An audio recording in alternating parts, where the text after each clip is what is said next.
أعوذ بالله من الشيطان الرجيم. بسم الله الرحمن الرحيم. ومن أحسن قولا ممن دعا إلى الله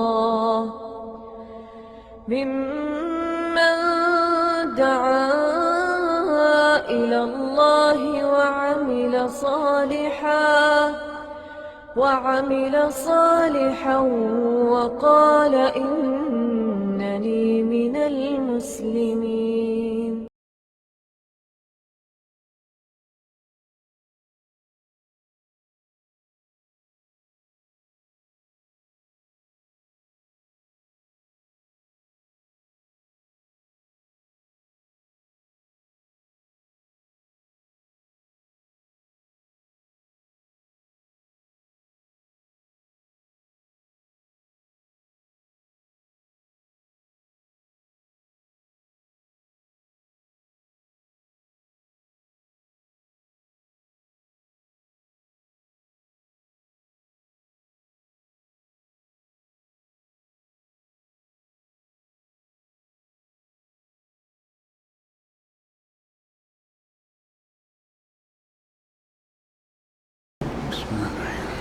إن الحمد لله نحمده ونستعينه ونستغفره ونعوذ بالله من شرور أنفسنا ومن سيئات أعمالنا. من يهده الله فلا مضل له ومن يضلل فلا هادي له. وأشهد أن لا إله إلا الله وحده لا شريك له وأشهد أن محمدا عبده ورسوله. أما بعد فأعوذ بالله السميع العليم من الشيطان الرجيم. بسم الله الرحمن الرحيم. وأنزلنا من السماء ماء بقدر فأسكناه في الأرض وإنا على ذهاب به لقادرون. فأنشأنا لكم به جنات من نخيل وأعناب لكم فيها فواكه كثيرة ومنها تأكلون. وشجرة تخرج من طور سيناء تنبت بالدهن وصبغ للآكلين.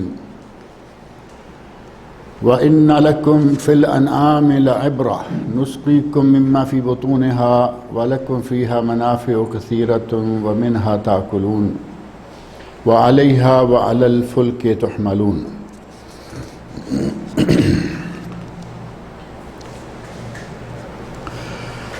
گزشتہ درس میں یہ بات چل رہی تھی کہ اللہ رب العزت نے اپنی مخلوقات اور اس میں غور و فکر کرنے کے لیے اور اپنی نشانیوں کا تذکرہ کرتے ہوئے فرمایا تھا وَلَقَدْ خَلَقْنَا فَوْقَكُمْ سَبْعَ طَرَائِقَ کہ ہم نے تمہارے اوپر 7 آسمان بنائے ہیں. اور آسمانوں کو طرائق یا طرق یا طریق یا راستہ کیوں کہا گیا؟ اس لیے کہ ایک تو یہ کہ یہ فرشتوں کے لیے راستہ ہے. فرشتے آسمانوں سے آتے اور جاتے ہیں، ان کا راستہ ہے. اور دوسرا یہ کہ جو سیارے اس وقت آسمان پر گردش کر رہے ہیں ان سیاروں کے لیے بھی وہ راستہ ہے. تو طرائق اوپر نیچے کچھ چیزیں ہوں تو عربی میں اسے طریق کہہ لیتے ہیں، طریقہ. تو اللہ رب العزت نے ارشاد فرمایا کہ ہم نے تمہارے اوپر 7 آسمان بنائے. وما كنا عن الخلق غافلین، اور ہم باقی مخلوق سے بھی غافل نہیں ہیں. یہ نہیں ہے کہ آسمان بنا دیے، اتنے بڑے آسمان اور اس کے انتظام میں، انصرام میں، تدبیر میں لگ گئے اور اب ہمیں دنیا والوں کی خبر نہیں. دنیا میں انسانوں کی خبر لے لی، حیوانوں کی خبر نہیں. حیوانوں کی خبر لے لی، زمین کے اندر جو جاندار بستے ہیں ان کی خبر نہیں. زمین والوں کی خبر لے لی، جو سمندر کی تہہ میں بستے ہیں ان کی خبر نہیں. فرمایا ایسا نہیں ہے. اور ساتھ ہی وما كنا عن الخلق غافلین کہ ہم اپنی مخلوق سے غافل نہیں ہیں. ہماری مخلوق جو جہاں جس حال میں ہے ہمیں اس کی ہر حال میں خبر ہے. اور اپنی قدرتوں، اپنی ذات کی نشانیوں اور اللہ رب العزت نے اپنی طاقتوں میں سے ہی ایک مشہد یہ ذکر فرمایا وَأَنزَلْنَا مِنَ السَّمَاءِ مَاءً بِقَدَرٍ، ہم نے آسمان سے ایک اندازے کے مطابق پانی نازل کیا۔ اب اندازے کے مطابق جو اتنا ہو کہ جس سے لوگوں کی حاجت پوری ہو جائے،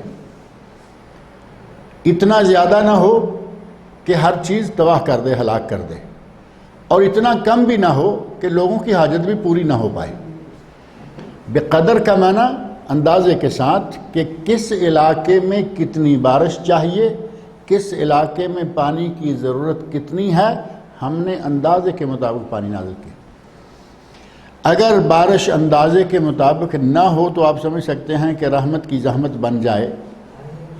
تھوڑی سی بارش زیادہ ہو جائے، آدمی چیخنے لگتا ہے، مکان گر گئے، فصلیں تباہ ہو گئیں، جانور مرنے لگے۔ اسے آبی کا واقعہ بڑا مشہور ہے۔ نبی اکرم صلی اللہ علیہ وسلم خطبہ دے رہے ہیں، آدمی آیا مسجد کے دروازے سے داخل ہوا، یا رسول اللہ ہلکت الاموال وانقطعت السبل، جانور مر گئے، راستے کٹ گئے، بارش نہیں ہے، یعنی کوئی انگوری نہیں، کوئی بوٹی نہیں، تو بڑی پریشانی بنی ہوئی ہے۔ نبی اکرم صلی اللہ علیہ وسلم نے دوران خطبہ ہی ہاتھ اٹھائے، دعا مانگی اور مسجد سے نکلنے سے پہلے صحابی کہتے ہیں ہم نے باہر نکلتے ہوئے دیکھا کہ آسمان بالکل صاف ہے۔ دیکھتے دیکھتے آسمان کے سینٹر میں ایک چھوٹا سا بادل کا ٹکڑا آیا اور پھیلنا شروع ہو گیا، بارش برسنے لگی، اتنی زور کی برسنے لگی کہ ہم نے بھاگ کر اپنے گھروں میں پناہ لی۔ نبی اکرم صلی اللہ علیہ وسلم نے دعا مانگی، اللہ رب العزت نے فوراً قبول فرمائی، بارش شروع ہو گئی، اور 1 دن 2 دن 3 دن 7 دن مسلسل 8ویں دن بھی بارش ہو رہی ہے۔ جمعہ کو شروع ہوئی تو جمعہ تک جو ہو رہی ہے، 8واں دن ہو گیا نا، جمعہ سے جمعہ 8، یہ صحیح ہے، ہفتے کے دن ہوتے ہیں 7، لیکن یہ جمعے کو شروع ہوئی اور جمعے کو ہو رہی ہے۔ 8 دن مسلسل جب بارش ہوتی رہی، نتیجہ یہ نکلا کہ پھر جانور مرنا شروع ہو گئے، پانی ہی پانی ہر طرف، انگوری بوٹی سب ختم ہو گئی، راستہ مسافر نکل نہیں سکتا، برستی بارش میں مسافر کہاں جائے گا؟ وہی صحابی، وہی دروازہ اور وہی انداز خطبے کے دوران، یا رسول اللہ ہلکت الاموال وانقطعت السبل، جانور مر گئے، راستے کٹ گئے، اللہ سے دعا کریں کہ بارش بند ہو جائے۔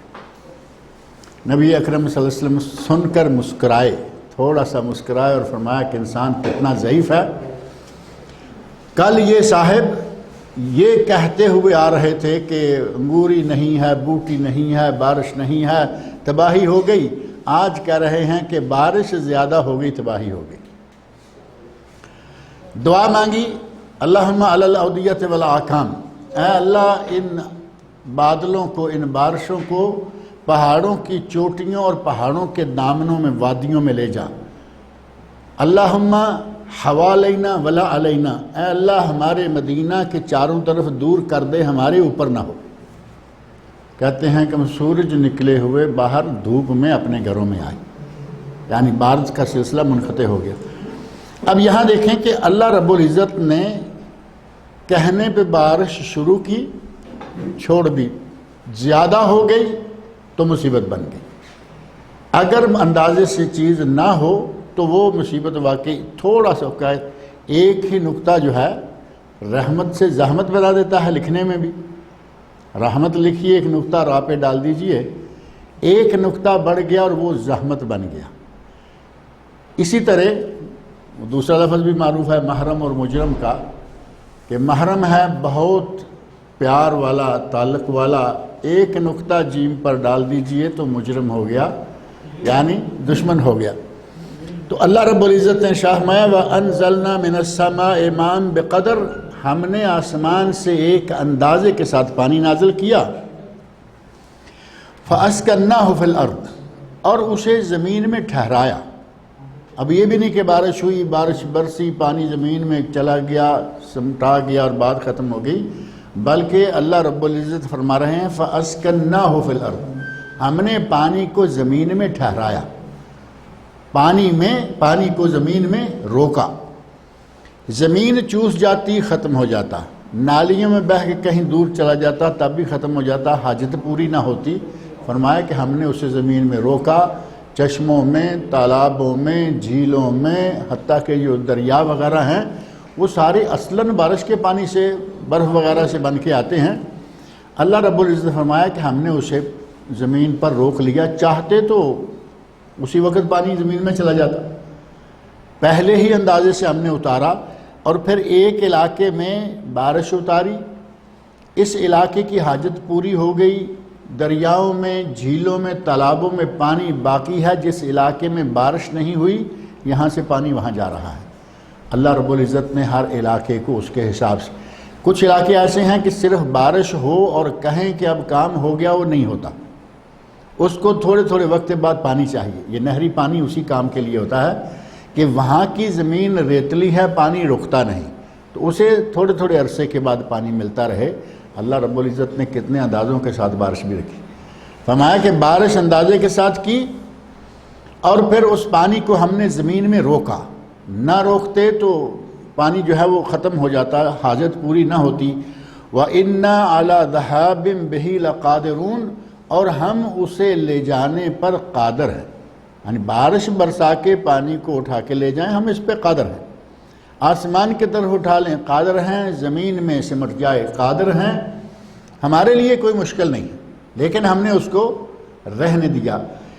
اور دوسرا ایک یہی معنی وہ بھی ہے جو اللہ رب العزت نے ایک دوسرے مقام پر فرمایا ہے کہ اگر ہم تمہارے اس پانی کو زمین کے نیچے بہت گہرائی تک لے جاتے تو تمہیں پانی کہاں سے ملتا، تم پانی نکال نہ سکتے، اور اللہ رب العزت قادر ہے کہ زمین کے نیچے گہرائی تک لے جائے۔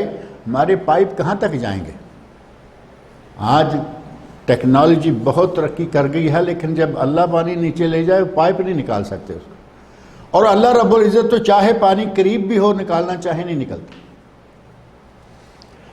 اللہ رب العزت کی قدرتوں پر تو ہمیں یقین ہے نا، ہمارے لوگوں کو تو اللہ تعالیٰ ہدایت دے، انہیں تو جعلی پیروں کی قدرتوں پر بڑا یقین ہے، جعلی پیر۔ اللہ چاہے کوئی کام، کسی کام کو روکنا، کسی کام کو رکھنا تو وہ رکھ سکتا ہے، بندہ کیا کرے گا۔ ایک واقعہ پچھلے چند سال کے دوران بہت زیادہ چلتا رہا، آپ نے سنا ہوگا، پاکستان میں ایک کسی سرکار دربار پر ایک درخت تھا بہت بڑا، تو کہنے لگے جی یہ درخت کوئی نہیں کاٹ سکتا، یہ پیر صاحب کا ہے۔ پیر صاحب جو ہیں قبر کے نیچے ہیں یا نہیں، وہاں بھی شاید کوئی سایہ حاصل کرتے، کہا یہ پیر صاحب کا درخت اسے کوئی نہیں کاٹ سکتا۔ کئی کرینے، کئی کٹر، کئی چیزیں لائی گئیں اور واقعہ وہاں توڑ پھوڑ ہوئی، جیسے لانے والے تھے ویسے ہی کہنے والے تھے۔ جب کہنے والے اور لانے والوں کا عقیدہ گندا ہوگا، ایک جیسا ہوگا، تو ان کو ایسی چیزیں مل جائیں گی شیطان کی طرف سے کچھ نہ کچھ۔ مسئلہ بڑھ گیا اور یہ بات پھیل گئی، پنجاب کے علاقے میں یہ تھا۔ کچھ لوگوں نے کہا کہ اس درخت کو ہم کاٹتے ہیں، تمہارے پیر میں جرت ہے تو ہمیں روک کے دکھا دے، ہم کاٹتے ہیں۔ باقاعدہ پولیس میں طے ہوا کہ پولیس اس میں سالس ہوگی، جتنے عوام ہیں ان میں سے کوئی قریب نہیں آئے گا، ان کے بھی صرف خاص لوگ اور ہمارے بھی صرف خاص لوگ وہاں موجود ہوں گے، اور اس درخت کو ہم کاٹیں گے اور یہ دیکھیں گے ہمیں کاٹتے ہوئے۔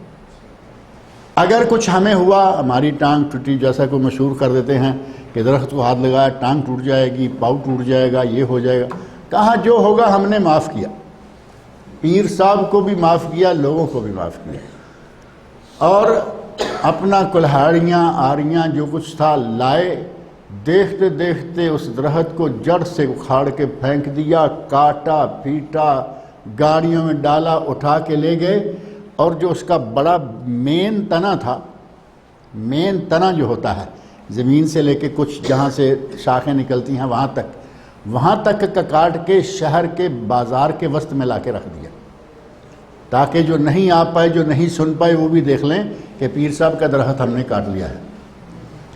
اللہ رب العزت اگر اس طرح کا کوئی کام کرنا چاہے تو اس کے لیے یقیناً کوئی رکاوٹ نہیں، پانی نظر آ رہا ہے پی نہیں سکتا، پانی کو زمین میں نیچے لے جانا اس کی قدرت میں ہے، لیکن سامنے پڑا کوئی لے نہ سکے یہ بھی اس کی قدرت میں۔ ایسے واقعات رونما ہوئے ہیں کہ پانی جو بیڈ کے ساتھ ٹیبل ہوتا ہے اس ٹیبل پر پانی پڑا ہوا ہے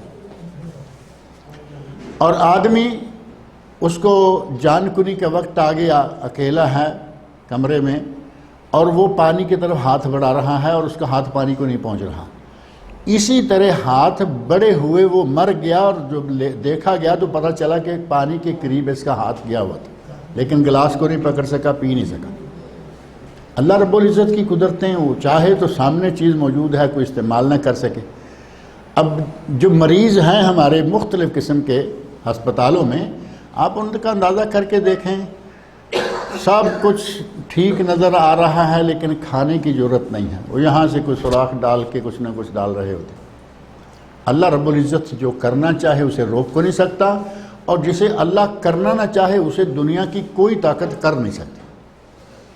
اللہ رب العزت فرمایا کہ اگر ہم تمہارا پانی لے جائیں تو ہم اس پر قادر ہیں، بارش برسا کے لے جائیں، زمین میں پانی نیچے لے جائیں، اور اللہ رب العزت اگر چاہے کسی ملک کو سزا دینا چاہے تو اس ملک کا پٹرول نیچے لے جا سکتا ہے یا نہیں؟ پانی اور پٹرول ایک جیسی چیزیں ہیں اور زمین کے نیچے ہوتی ہیں۔ اللہ رب العزت چاہے تو یہ پٹرول بھی نیچے لے جائے۔ فَمَن يَأْتِكُم بِمَاءٍ مَّعِينٍ، اللہ نے فرمایا میں پانی نیچے لے جاؤں تو تمہارا پانی اوپر کون لائے گا؟ اور اگر اس کو یہ کہا جائے وَمَن يَأْتِكُم بِبَنزِينٍ ثَمِينٍ، کہ تمہارا قیمتی پٹرول کون اوپر لائے گا؟ اللہ رب العزت کی قدرتیں ہیں اور اس کی نعمتیں ہیں کہ وہ زمین کے اندر دیکھیں پانی بھی موجود ہے، پٹرول بھی موجود ہے، مکسنگ بھی کوئی نہیں ہے، یہ اس ذات کی قدرتیں ہیں۔ وَإِنَّا عَلَى ذَهَابٍ بِهِ لَقَادِرُونَ، ہم اسے لے جانے پر، پانی کو لے جانے پر بھی قادر ہیں۔ فَأَنشَأْنَا لَكُمْ بِهِ جَنَّاتٍ مِّن نَخِيلٍ وَأَعْنَابٍ، ہم نے پانی کے ذریعے تمہارے لیے باغات کھجوروں کے اور انگوروں کے۔ جنات جو ہے جنت کی جمع ہے، جنت کا معنی باغیچہ اور باغ، اور جنات بے شمار باغات۔ جنت کو بھی جنت اس لیے کہا جاتا ہے کہ وہ باغ باغیچہ، پھل فروٹ پھول ہر طرح کی نعمتیں اس میں موجود ہیں۔ تو فرمایا کہ ہم نے بہی، اس بارش کے پانی سے ہم نے اگائے باغات، نخیل نخلہ کھجور کے، وعناب اور انگور کے، کھجور اور انگور کے باغات اگائے، لکم فیہا فواکہ کثیرہ، اور صرف کھجورے اور انگور ہی نہیں، ان باغات میں تمہارے لیے اور بہت سارے پھل ہیں، یعنی پھل فروٹ کی ایک منڈی بنی ہوئی ہوتی ہے باغ، کہ یہاں 4 بوٹے کھجور کے ہیں، 4 بوٹے انگور کے ہیں، 4 بوٹے مالٹے کے ہیں، 4 بوٹے آموں کے ہیں، تھوڑی سی جگہ میں ایسا ہوتا ہے کہ جیسے مارکیٹ پڑی ہوئی ہے۔ اللہ رب العزت فرماتے ہیں کہ یہ ہماری نعمتوں میں سے ہے، ہم نے تمہارے لیے باغات اس پانی کے ذریعے زمین سے اگائے، اور ان باغات میں تمہارے لیے بہت سارے دوسرے پھل اور میوے بھی ہیں، وَمِنْهَا تَأْكُلُونَ، اور انہی میں سے تم کھاتے ہو، میوے کھاتے ہو، انہی سے جوس بنا کے پیتے ہو، انہی میں سے بیچ کے قیمت حاصل کر کے پیسے لیتے ہو۔ تمہارے لیے اللہ رب العزت نے اس بارش کے ذریعے کتنی نعمتیں بنائی ہیں۔ وَشَجَرَةً تَخْرُجُ مِن طُورِ سِینَاء، اور اس بارش کے پانی کے ذریعے ہی ہم ایک درخت اگاتے ہیں، اسی بارش کے ذریعے ایک درخت ہے، تخرجو جو نکلتا ہے من طور سینا، طور سینا سے، شام اور فلسطین کا علاقہ۔ طور سینا جو ہے یہ مشہور ہے، زیتون دنیا کے مختلف حصوں میں ہوتا ہے، لیکن جو سب سے بہترین زیتون ہے آج بھی معروف ہے کہ وہ شام کا ہی ہے، بہترین زیتون، جہاں شام سے مراد جہاں بیت المقدس اور اس کے دائیں بائیں کے علاقے ہیں۔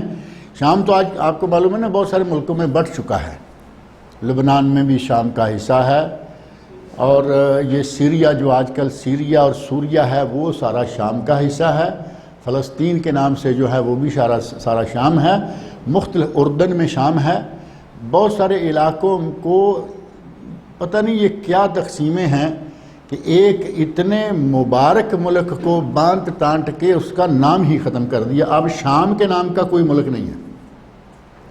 سوریا، سیریا، وہ بھی ہم کہتے ہیں شام ہے، لیکن انہوں نے نام بدل کے کہاں سے نام لائے سوریا اور سیریا؟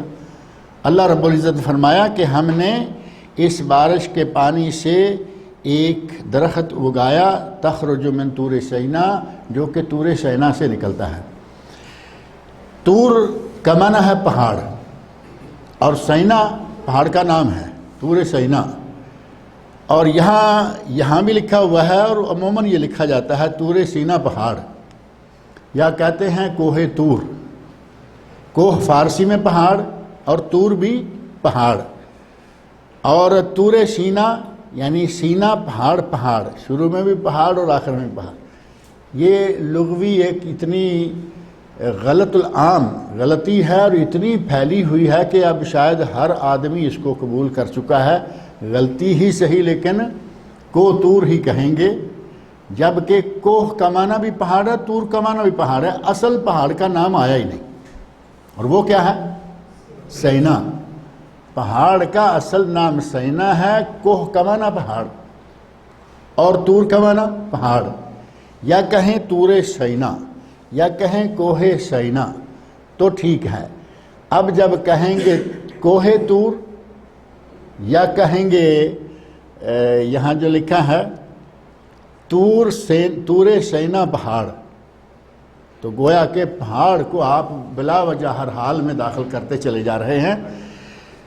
طور سینا اس زیتون کے لیے بہترین علاقہ ہے، یا اس علاقے کا زیتون جو ہے وہ بہترین ہوتا ہے۔ تنبت بالدہن، اور اس سے نکلتا ہے تیل۔ زیتون کا تیل معروف ہے، کھانے کے لیے ہو یا لگانے کے لیے ہو، لگائیں تو خیر و برکت، کھائیں تو خیر و برکت، صحت و شفا، وصبغ للعاکلین، اور یہ سالن ہے کھانا کھانے والوں کے لیے۔ اب صبغ سالن کو کہا گیا، اور صبغ کا معنی اصل میں کیا ہوتا ہے؟ رنگ۔ یہ لکھا تھا چلتے پھرتے پینٹس، اسباغ، صبغۃ اللہ ومن احسن من اللہ صبغہ، اللہ کا رنگ۔ وہاں اللہ کے رنگ سے مراد دین ہے، اللہ کا دین، دین اسلام۔ اور صبغ، اسباغ، صبغہ، یہ صبغ سمکرا سنا کبھی نہیں؟ ڈینٹنگ پینٹنگ، صبغ سمکرا، تو یہ صبغ کا معنی رنگ ہے، پینٹ ہوا یا رنگ ہوا۔ اب یہاں صبغ للعاکلین، کھانے والوں کے لیے وہ رنگ ہے، اس کا ترجمہ سالن کیسے بنے گا؟ وہ اس طرح کہ جب روٹی کو سالن میں ڈالا جاتا ہے تو روٹی رنگ جاتی ہے یا نہیں؟ چاہے کسی بھی رنگ کی روٹی ہے، وہ سالن کا رنگ چڑھ جائے گا اس کے اوپر، تو سالن کو ہی صبغ کہا گیا۔ اب جب زیتون کا تیل ہوگا، زیتون کے وہ دانے ہوں گے، اچار ٹائپ بنے ہوئے بڑے مزیدار جو مل رہے ہیں، کالے بھی، ہرے بھی، پیلے بھی، اور لیمن والے بھی اور چلی والے بھی، ہر ٹیسٹ آپ زیتون میں مل رہا ہے، کاٹے ہوئے سیڈ لیس بھی، اور اس کی وہ کاشیں بھی، ہر طرح کی یہ چیزیں جو ہیں موجود ہیں۔ آپ جب یہ لگا کے لقمہ اٹھائیں گے تو اس پہ تیل کا رنگ نظر آئے گا، اور تیل کا رنگ تو ظاہر ہے کہ معروف ہے وہ تھوڑا پیلے رنگ کا ہوتا ہے۔ اللہ رب العزت نے فرمایا وَصِبْغٍ لِلْعَاكِلِينَ، اور یہ جو تیل ہے، یہ جو درخت ہے اس میں سے تیل بھی نکلتا ہے اور سالن بھی نکلتا ہے، کھانے والوں کے لیے سالن، لگانے والوں کے لیے تیل، اور تیل لوگ پیتے بھی ہیں۔ اب کئی حکیموں نے چیزیں یہ لکھی ہیں کہ صبح نہار منہ 1 چمچ، سوتے وقت 1 چمچ، یہ فائدہ۔ اب میں چونکہ حکیم نہیں، اتنے فائدے میں نے یاد نہیں کیے، لیکن اس میں بہت سارے فائدے ہیں، زیتون میں بہت سارے فائدے ہیں۔ جسم میں تکلیف ہو، اوپر لگا کے تھوڑی سی مساج کر دیں، اللہ رب العزت درد کو ختم کر دے گا۔ پیٹ میں تکلیف ہے، زیتون کھائیں، ختم ہو جائے گا۔ پچھلے دنوں ایک صاحب نے بتایا، یہ جو کینسر کے بعد وہ کراتے ہیں کیمو تھراپی کے ذریعے سارے بال جھڑ جاتے ہیں، رنگ کالا ہو جاتا ہے، جسم جلتا ہے، اتنا جلتا ہے کہ بال کالے نکل گئے۔ اور جسم کی چمڑی کالی اور پھٹنا شروع ہو گئی۔ انہیں بتایا گیا کہ ان کو زیادہ سے زیادہ زیتون پلائیے۔ کہتے ہیں کہ زیتون پلانا شروع کیا تو وہ جو جلن اور جسم کا پھٹنا تھا وہ رک گیا۔ اللہ رب العزت نے کتنی نعمتیں بنائی ہمارے لیے کہ کھاؤ پیو ملو لگاؤ، ہر طرح سے تمہارے لیے مفید ہی مفید ہے۔ وَإِنَّ لَكُمْ فِي الْأَنْعَامِ لَعِبْرَةً، تمہارے لیے جانوروں میں بھی بہت عبرت ہے، جانوروں میں بھی تمہارے لیے بہت عبرت ہے۔ اگر کبھی غور کرو جانور تمہارے کتنے کام آتے ہیں۔ پینے کے لیے ہمیں ان سے دودھ ملتا ہے، کھانے کے لیے ہمیں گوشت ملتا ہے، آگے سردی آ رہی ہے سردی کے لیے کپڑے ملتے ہیں، بہترین چمڑے کی جیکٹیں ملتی ہیں، اور بہترین پرس اور یہ اور وہ گھریلو استعمال کے بکس، ہینڈ بکس اور بڑے بڑے بکس، ہینڈ بیگ اور بڑے بڑے بیگ۔ اللہ رب العزت نے اس میں کتنا کچھ رکھا ہے۔ اس کی ہڈی سے فائدہ، اس کے گوشت سے فائدہ، اس کے جسم کے تمام اعضاء سے فائدہ ہی فائدہ ملتا ہے۔ اور پھر اس پہ سواری کرتے ہیں جہازوں میں، اور یہ وہ میں تو آج شروع ہوا، پہلے تو سواری ہی اصل وہی تھی، بلکہ جنگل کا ریگستان کا جہاز جو شمار کیا جاتا تھا وہ کیا تھا؟ اونٹ۔ ریگستان کا جہاز، ہوائی جہاز، یعنی وہ جہاز تھا کہ جیسے وہ ہوا میں لے کے نکل جاتا ہے یہ ریتوں کے اندر سے لے کے نکل جاتا ہے۔ اللہ رب العزت فرمایا ان جانوروں میں تمہارے لیے بہت ہی عبرت ہے کہ اگر غور کرو تو اللہ کی نشانی جانوروں میں موجود ہے، غور کرو تو اللہ رب العزت کی بہت بڑی نعمت ہیں یہ جانور۔ کچھ جانور ایسے ہیں کہ وہ کھائے تو نہیں جاتے لیکن نعمت ہیں، ہم ان کو استعمال کرتے ہیں، فائدہ اٹھاتے ہیں۔ ان میں سے مثال کے طور پر گدھا ہے۔ گدھا کچھ عرصے کے لیے حلال تھا، یہ بات ذہن میں رکھیں کہ گدھا کچھ عرصے کے لیے حلال تھا۔ پھر فتح خیبر، غزوہ خیبر کے موقع پر نبی صلی اللہ علیہ وسلم نے گدھے کو اور متع کو، گدھا اور متع ان دو چیزوں کو حرام قرار دے دیا، منع کر دیا، اور شرط یہ رکھی کہ حمر الاہلیہ جو گھریلو پالتو مانوس گدھے ہیں وہ حرام ہیں۔ مانوس گدھا جو جنگلی گدھا ہے، غیر مانوس ہے، ہمارے پالنے میں نہیں آتا ہے، جو زیبرا یا اس کی کو ہم نسل چیزیں ہیں، ان کے بارے میں یہ حکم نہیں ہے۔ یہ حکم صرف گھریلو گدھے کے بارے میں جو گھوڑے کے ساتھ گدھا ہمارے ہوتا ہے۔ اور گھوڑا تو ویسے ہی حلال ہے، شاید بڑا مسئلہ بن جاتا ہے ہمارے پاک و ہند میں، لوگ کھڑے ہو جاتے ہیں کہ یہ کہاں سے بات آ گئی۔ گھوڑا حلال ہے، اور صحیح بخاری شریف میں موجود ہے کہ نبی صلی اللہ علیہ وسلم کے زمانے میں گھوڑا ذبح کیا گیا، گھوڑا ذبح کیا گیا، گھوڑا کھایا گیا۔ اب یہ الگ بات ہے کہ گھوڑا بہت مہنگا ہوتا ہے،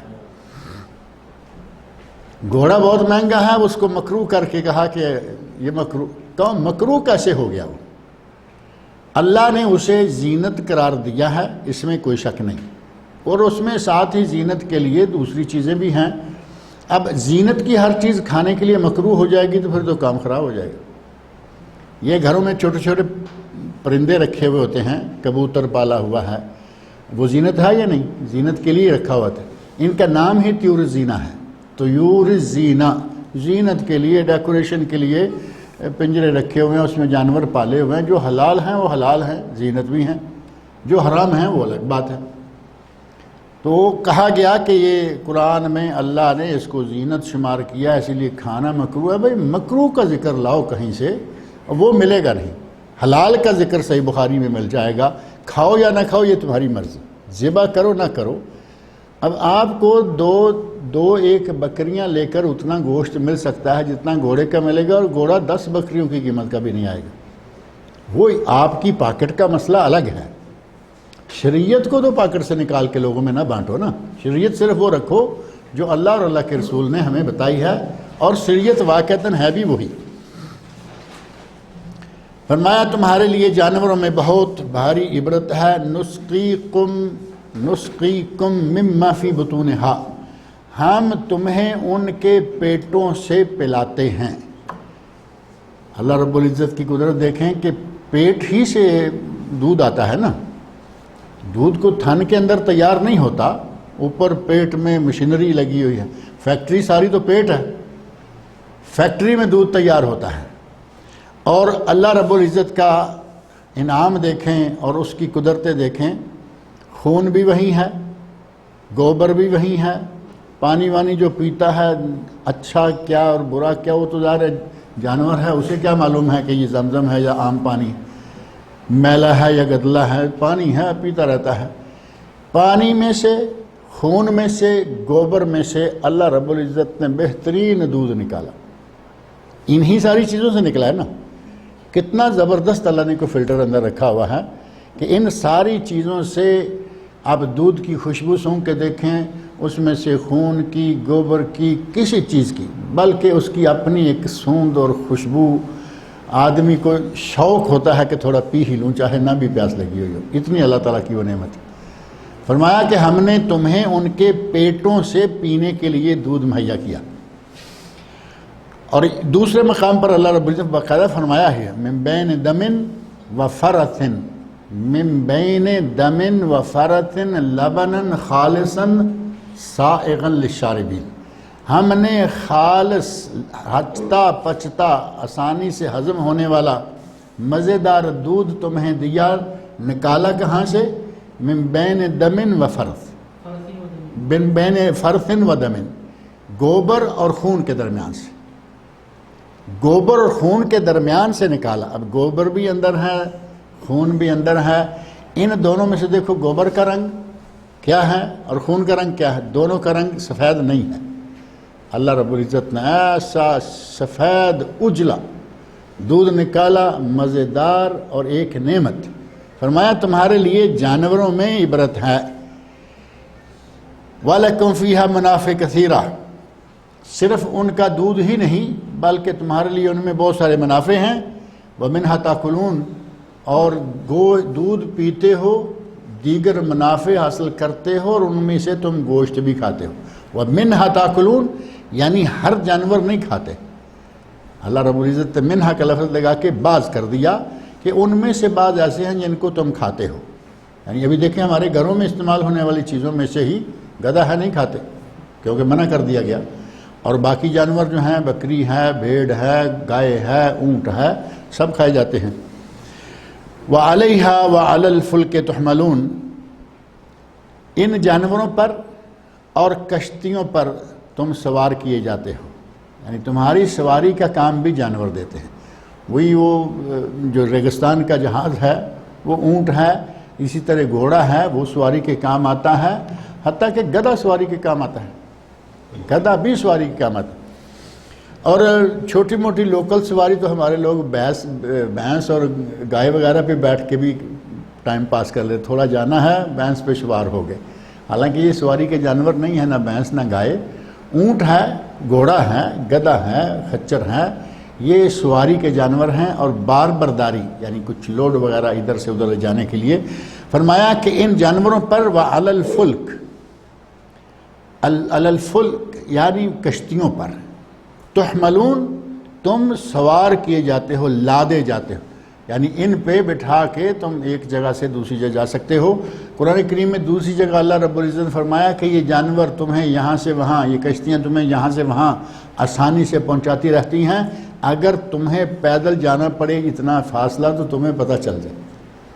یعنی پیدل چلنا اور یہ فاصلے طے کرنا تمہارے لیے ممکن نہ ہو یا کم از کم بہت ہی باعث مشقت ہو، جو اللہ کی نعمتوں سے تم آسانی کے ساتھ طے کر لیا کرتے ہو. وَلَقَدْ أَرْسَلْنَا نُوحًا إِلَىٰ قَوْمِهِ اور ہم نے بھیجا نوح کو علیہ السلام إِلَىٰ قَوْمِهِ ان کی قوم کی طرف. نوح علیہ السلام کو ہم نے ان کی قوم کی طرف رسول بنا کر بھیجا. ارسلنا رسول بنا کر، پیغمبر بنا کر بھیجا. رسول اور نبی میں جو فرق ہے چھوٹا سا معروف سا وہ عام ہے، لیکن اصلاً نبی رسول دونوں کا کلمہ جو ہے، لفظ جو ہے یہ اکٹھا استعمال کیا جاتا ہے. نبی ہوا، رسول ہوا، لیکن رسول کا مرتبہ نبی سے تھوڑا زیادہ ہے. نبی جو ہے اس کی نسبت رسول کا ایک درجہ زیادہ ہوتا ہے. اور رسولوں میں سے پھر جو 313 یا 14 رسول کہے گئے ہیں، 1,24,000 انبیاء اور رسول میں سے 313-14 رسول ہیں. ان میں سے پھر 5 اولو العزم من الرسل ہیں. جن کو اللہ رب العزت نے صاحب عظیمت رسول قرار دیا، اور وہ پانچوں معروف ہیں نا، نوح علیہ السلام، موسیٰ علیہ السلام، عیسیٰ علیہ السلام، ابراہیم علیہ السلام اور حضرت محمد رسول اللہ صلی اللہ علیہ وسلم۔ یہ پانچوں اولو العزم من الرسل ہیں، ان میں سے پہلے رسول نوح علیہ السلام ہی ہیں۔ نوح علیہ السلام پہلے رسول ہیں۔ فرمایا کہ ہم نے نوح کو ان کی قوم کی طرف رسول بنا کر بھیجا، فقالا، تو انہوں نے اپنی قوم سے کہا، یا قوم اعبدوا اللہ ما لکم من الہ غیرہ، اے قوم صرف ایک اللہ کی عبادت کرو، اس کے سوا تمہارا معبود کوئی نہیں، اس کے سوا تمہارا معبود کوئی نہیں ہے۔ اور یہ وہ دعوت ہے جو ہر نبی نے اپنی قوم کو دی، ہر نبی نے اپنی قوم کو یہ دعوت دی کہ صرف ایک اللہ ہے جو تمہاری تمام تر عبادتوں کے لائق ہے، اس کے علاوہ کوئی نہیں ہے جو تمہاری عبادت کے لائق۔ اب آپ اندازہ کریں کہ پوری کائنات بنائے اللہ، اس کائنات کو چلائے اللہ، ہمارے کھانے پینے اٹھنے بیٹھنے کے تمام تر انتظامات کرے اللہ، اور ہم پتھر کے سامنے جھک جائیں، ناانصافی ہے یا نہیں؟ چلیے پتھر کے سامنے نہیں جھکتے، ایک زندہ انسان کے پاؤں میں ہم سجدہ کر دیں، کیا حق ہے ہمارا؟ ہمیں وہ روٹی نہیں دیتا، ہمیں وہ صحت نہیں دیتا، ہمیں یہ وہ نہیں دیتا، تو کیسے ہم جس کی نعمتیں ہیں اس کو چھوڑ دیں اور اس کے پاؤں؟ اور آج آپ دیکھتے ہیں باقاعدہ لوگ سجدے پڑے ہوئے ہیں۔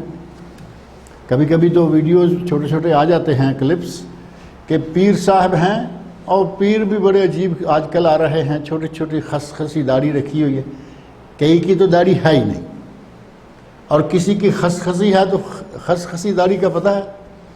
یہ جو شیعہ داڑھی عموماً مشہور ہوتی ہے نا، مشین نمبر 1 نمبر 2، وہ ڈیزائن بڑا اسپیشل، وہ شکل دیکھتے لگتا ہے کہ یہ آدمی شیعہ ہوگا۔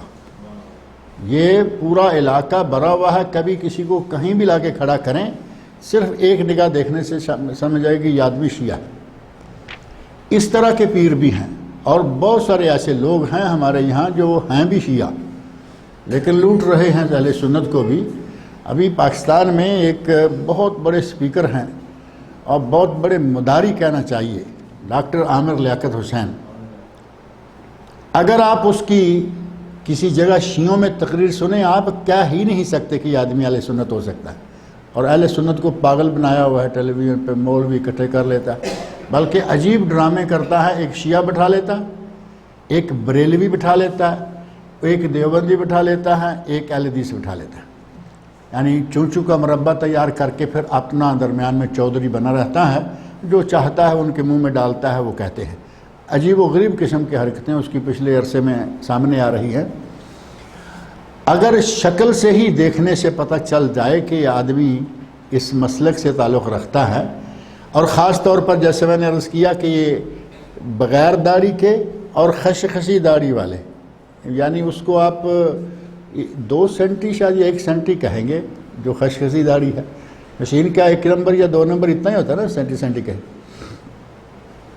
اور کچھ تھوڑے اس سے اچھے، یعنی ان کی داڑھی ذرا تھوڑی زیادہ ہوتی ہیں، اور بہت تھوڑے ان میں وہ ہیں جو پورے داڑھی والے ہیں۔ لیکن جتنے لوگوں کو پاؤں میں سجدے کرواتے دیکھا گیا، ان میں پوری داڑھی والا کوئی نظر نہیں آتا۔ لوگ پاؤں میں گرے ہوئے سجدے کر رہے ہیں، اور ایک ہماری دوسری پارٹی ہے وہ داڑھی والے ہیں، سارے داڑھی والے ہیں۔ حرکتیں اتنی عجیب و غریب ہیں کہ اگر کہا جائے کہ یہ سراسر ڈھونگی، سراسر مداری اور تماشا لگائے ہوئے ہیں۔ پیر صاحب بیٹھے ہوئے ہیں، آدمی آتا ہے، قریب آتا ہے، اس کو پیر صاحب ایسے ہاتھ لگاتے ہیں، اور وہ ایسے تڑپنا شروع ہو جاتا ہے، تڑپتا تڑپتا۔ اس کو کہا یہ کرنٹ شاہ ہے، پیر صاحب کو کہا یہ کرنٹ شاہ ہے، یعنی اس میں بجلی ہے۔ کیا کیا رنگ ہمارے لوگوں نے بنائے ہوئے ہیں۔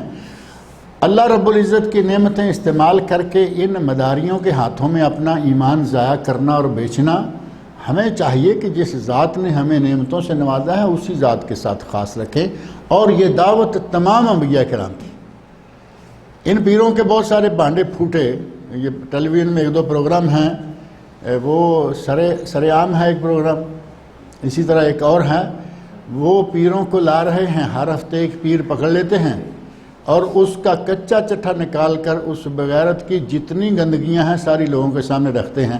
لوگوں کا باوا آدم بھی بڑا نرالا ہے. آج دیکھا کہ یہ اس کے ساتھ یہ ہوا. کچھ لوگ تو کہتے ہیں کہ اللہ ایسے بیچارے کو پکڑ کے لے آئے ہیں، وہ پہلے سے اس کو ماننے کے لیے تیار نہیں جو ہوا. اور کچھ ہیں ابھی دیکھا بڑے غصے میں ہیں، کل یہ پیر دوسرے علاقے میں جا کے بیٹھ گئے، پھر وہاں پہنچ گئے. ہمارے پولیس کا سلسلہ بھی کچھ اسی طرح کا ہے. یہاں سے پکڑ کے لا کے جیل میں ڈالا، کفالت پہ کسی نے نکال دیا اور ساتھ تھوڑا بہت ان کو کھانا پینا لگا دیا. یہ بات آئی اور گئی ہو گئی. تو ہمارے عوام کو اللہ رب العزت ہدایت دے، تھوڑا تو سوچنا چاہیے کہ یہ ہمیں کیا دیتے ہیں. وہ تو ہم سے لیتے ہی لیتے ہیں. دینا انہوں نے کیا ہے، وہ تو ہم سے لیتے ہیں. جو ذات ساری دنیا کو دیتی ہے اس کے سامنے گریں، اس کو سجدہ کریں، اس کی عبادت کریں. نوح علیہ السلام نے اپنی قوم کو جو پہلا پیغام دیا اور 950 سال دیتے رہے، تھوڑا سا عرصہ بھی 950 سال. وہ پیغام تھا یا قوم اعبدوا اللہ ما لکم من الہ غیرہ، اے قوم اللہ کی عبادت کرو، اس کے سوا تمہارا کوئی معبود برحق نہیں ہے. افلا تتقون، کیا تم اللہ سے ڈرتے نہیں ہو؟ معبود برحق کی بات میں نے کل بھی کہی تھی کہ ناحق معبود تو بے شمار ہیں. ناحق معبود تو بے شمار ہیں. 33 ملین معبود انڈیا میں ہیں. 33 ملین ہندوؤں کے معبود جو ہندو خود مان رہے ہیں. اس کا معنی یہ ہوا کہ جو چیز ہے وہ معبود ہے. میرے خیال تبھی جا کے 33 ملین بنیں گے نا. جو چیز ہے، کتا ہے، بلی ہے، یہ ہے، وہ ہے، ہر چیز کی عبادت کیے چلے جا رہے ہیں. اور یہ ہندو ہیں. اب مسلمانوں میں یقین جانے کہ کچھ چیزوں کا نام لیتے ہوئے شرم آتی ہے، وہ اس کی بھی عبادت کرتے ہیں. نام لیتے ہوئے کہ یہ کس کس چیز کو مان رہے ہیں، ان کے مزاروں پہ درختوں پر کیا کیا کچھ لٹک رہا ہے، کیا کیا کچھ ہو رہا ہے. شرم آتی ہے بتاتے ہوئے. مسلمان بھی ہیں اور کر رہے ہیں. اللہ رب العزت مجھے اور آپ سب لوگوں کو قرآن کریم پڑھنے، سننے، سمجھنے اور اس کے احکام پر عمل کرنے کی توفیق عطا فرمائے. حضرت نوح علیہ السلام کا واقعہ جو ہے ابھی آگے کچھ اور بھی آ رہا ہے. اللہ رب العزت کو جب منظور ہوگا انشاءاللہ پھر ذکر کریں گے. ان الحمد للہ والصلاة والسلام علی رسول اللہ وعلی آلہ وصحبہ اجمعین ومن تبعهم بإحسان إلى يوم الدين. اما بعد، بسم اللہ الرحمن الرحیم. عن ابی ہریرہ رضی اللہ تعالی عنہ قال قال النبی صلی اللہ علیہ وسلم من غسل میتا فلیغتسل ومن حملہ فلیتوضأ. حضرت ابو ہریرہ رضی اللہ عنہ بیان کرتے ہیں کہ نبی اکرم صلی اللہ علیہ وسلم نے ارشاد فرمایا من غسل میتا، جو آدمی میت کو غسل دے یعنی میت کو نہلائے، فلیغتسل، اسے چاہیے کہ وہ خود بھی نہا لے. ومن حملہ، اور جو میت کو اٹھائے یعنی جنازہ اٹھائے، فلیتوضأ، تو اسے چاہیے کہ وہ وضو کر لے. اب بظاہر اس حدیث سے یہ معلوم ہوتا ہے کہ جو آدمی میت کو غسل دے اس پر خود غسل کرنا واجب ہے، جبکہ یہ بات ایسے نہیں ہے. غسل کر لے یا اسے غسل کر لینا چاہیے، یہ استحباب کے معنوں میں ہے. اس کے لیے مستحب ہے کہ غسل کر لے. اور اگر وہ ہاتھ وغیرہ دھو لیتا ہے، وضو کر لیتا ہے، نماز میں شامل ہو جاتا ہے، تو اس کے لیے انشاءاللہ حرج نہیں ہے. غسل کرنا واجبات میں سے نہیں ہے، مستحبات میں سے ہے. اسی طرح اگر کوئی میت کو اٹھاتا ہے تو وہ وضو کرے نہ کرے، میت کو اٹھایا ہے، میت نہلائی دہلائی فارغ ہے، کفن کے اندر ہے، اب اس کو اٹھا کے چارپائی پہ رکھا. چارپائی اٹھانے والے کی تو بات الگ ہے، جو میت کو اٹھاتا ہے اب اس کے لیے وضو ہے، وضو کرے، اس کی مرضی نہ کرے، واجبات میں سے نہیں ہے. خاص طور پر یہ کہ ائمہ میں سے امام احمد بن حنبل رحمۃ اللہ علیہ کہتے ہیں کہ یہ جو حدیث ہے من غسل میتا فلیغتسل ومن حملہ فلیتوضأ، کہتے ہیں کہ یہ حدیث جو ہے یہ منسوخ ہے. یہ حدیث منسوخ ہے، اور اس کو منسوخ کرنے والی حدیث مستدرک امام حاکم میں ہے. اور مستدرک امام حاکم کی حدیث میں یہ موجود ہے کہ میت کو غسل دینے کی وجہ سے تم پر غسل نہیں ہے. یعنی مستدرک امام حاکم میں جب یہ حدیث آ گئی کہ میت کو غسل دینے کی وجہ سے تم پہ غسل نہیں ہے، صرف ہاتھوں کو دھو لینا ہی کافی ہے، تو اس کا مطلب یہ ہوا کہ غسل دینے والا حکم منسوخ ہے. اب آپ کی مرضی ہے آپ غسل کریں، آپ کی مرضی ہے غسل نہ کریں. وعن عبداللہ بن ابی بکر رضی رحمہم اللہ ان فی الکتاب الذی کتبہ رسول اللہ صلی اللہ علیہ وسلم لعمر بن حزم. عمر بن حزم رضی اللہ عنہ صحابی ہیں، اور نبی اکرم صلی اللہ علیہ وسلم نے انہیں گورنر بنا کر یا عامل بنا کر بعض علاقوں کی طرف روانہ بھی کیا تھا. ان کو نبی صلی اللہ علیہ وسلم نے عامل یا گورنر بنا کر بھیجا. عربی میں دیکھیں لفظ عامل ہے، آپ حدیثوں میں، تاریخ میں، سیرت میں آپ کو عامل کا، عربی میں عامل کا لفظ ملے گا، اور اردو میں ہمارے جب ترجمہ کرتے ہیں تو ترجمہ کرتے ہیں والی یا گورنر کا. اب اندازہ کریں کہ یہاں عامل کون ہے. یہاں آپ کے ویزے میں لکھا رہتا ہے نا عامل کا معنی لیبر، عامل کا معنی لیبر، جبکہ اصل عربی میں عامل کا معنی گورنر ہے. نبی صلی اللہ علیہ وسلم نے حضرت معاذ بن جبل رضی اللہ عنہ کو یمن کا عامل بنا کر بھیجا. مشہور ہے کہ یمن کا گورنر بنا کر بھیجا تھا.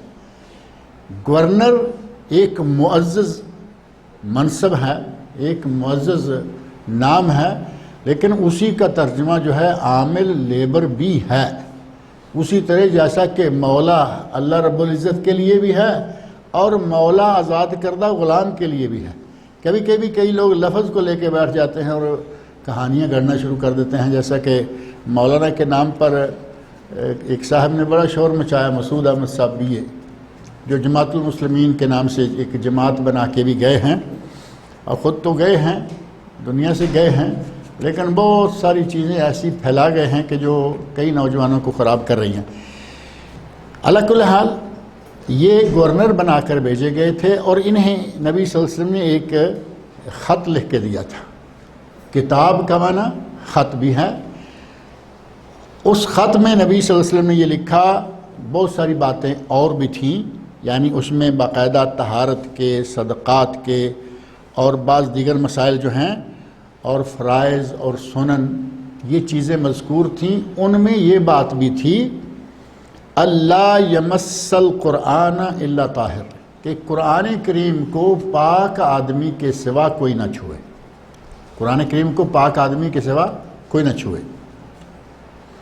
اب اس حدیث کی بنیاد پر کہا گیا کہ قرآن کریم کو پاک آدمی کے سوا کوئی نہ چھوئے. اب دیکھنا یہ ہے کہ کیا مومن ناپاک ہوتا ہے یا نجس ہوتا ہے؟ مومن ہر وقت پاک ہے، مومن ہر وقت ہی طاہر ہے. نبی اکرم صلی اللہ علیہ وسلم نے فرمایا ان المومن لا ینجس، مومن کبھی نجس نہیں ہوتا. نجس نہیں ہے تو کیا ہوا؟ طاہر ہوا نا. قرآن کریم کو طاہر کے سوا کوئی نہ چھوئے. نجاست کب ہوگی؟ زیادہ سے زیادہ اگر مان لیتے ہیں نجس حکمی طور پر اس وقت شمار ہوگا جب آدمی جنابت سے ہو، عورت حیض سے ہو یا نفاس سے ہو. یہ ہیں خاص طور پر جو طاہر نہ ہونے کی شکلیں ہیں. ان میں چونکہ آدمی پر غسل واجب ہے، اگر غسل واجب ہے اور اس غسل کو کرنے میں انسان کا اختیار ہے کہ وہ جلدی کر لے یا لیٹ کر لے، وہ کون سا ہے ان تینوں میں سے؟ جنابت. غسل نفاس عورت کے بس میں نہیں ہے، وہ 40 دن بھی رہ سکتا ہے، 30 دن بھی، 25 دن بھی. اور غسل حیض ہے تو حیض میں بھی عورت کا اختیار نہیں، 2، 4، 5، 6، 7، 10، 15 دن تک رہ سکتا ہے. جن میں اختیار نہیں ہے ان میں بھی عورت کو اجازت ہے کہ وہ گلو وغیرہ استعمال کرے، ڈائریکٹ قرآن کو ہاتھ نہ لگائے اور قرآن کی تلاوت کر سکتی ہے. لیکن جنابت والے کو اختیار ہے کہ ابھی غسل کر لے، گھنٹے کے بعد کر لے، فجر کے لیے کر لے، یا جب بھی اگلی نماز آ رہی ہے اس وقت تک گنجائش ہے، لیکن ابھی کر سکتا ہے. جمع سے فارغ ہوا غسل کرے، قرآن کریم پڑھے. اس آدمی کو اجازت نہیں ہے کہ یہ قرآن کریم پڑھے. باقی مسلمان ہے، عام حالت میں ہے، وضو نہیں ہے، وہ قرآن کریم پڑھ سکتا ہے، اگرچہ افضل یہ ہے کہ وہ باوضو ہو، افضل اور بہتر یہ ہے کہ باوضو ہو کر پڑھے، اللہ کا کلام ہے۔ لیکن اگر وہ بغیر وضو کے پڑھتا ہے تو قرآن کریم کی تلاوت جائز ہے، منع نہیں ہے۔ یہاں جو طاہر کہا گیا، اس طاہر سے مراد وہی ہے جو کہ نجاست سے پاک اور عموماً نجاست سے پاک ہوتا ہے۔ اسی طرح ایک آیت ہے جو ہمارے پاکستان انڈیا کی قرآن کریم میں، یہاں سنٹر میں دائرہ بنا کے خوبصورت اس کے اندر لکھی ہوتی ہے لا یمسہ الا المطہرون، کہ اسے نہیں چھوتے سوائے پاک بازوں کے۔ تو پہلی بات یہ ہے کہ وہ ہمارے لیے آیت نہیں ہے، وہ جو لوح محفوظ میں کتاب تھی اس کے چھونے کی بات ہے کہ اس کو صرف فرشتے پاک باز مخلوق ہی ہیں جو چھوتے ہیں، اور کسی کو اس کو چھونے کی اجازت کہاں، وہاں کسی کی ہمت ہی نہیں ہے۔ اور الا المطہرون وہاں ہو گیا فرشتے، اور جب اگلی یہ حدیث ہے تو اس سے مراد ہم ہیں، انسان ہیں، اور انسان جو ہے وہ طاہر ہوتا ہے، نجس نہیں ہوتا سوائے نجاست ظاہری کے، لیکن مجموعی طور پر انسان نجس نہیں ہوتا۔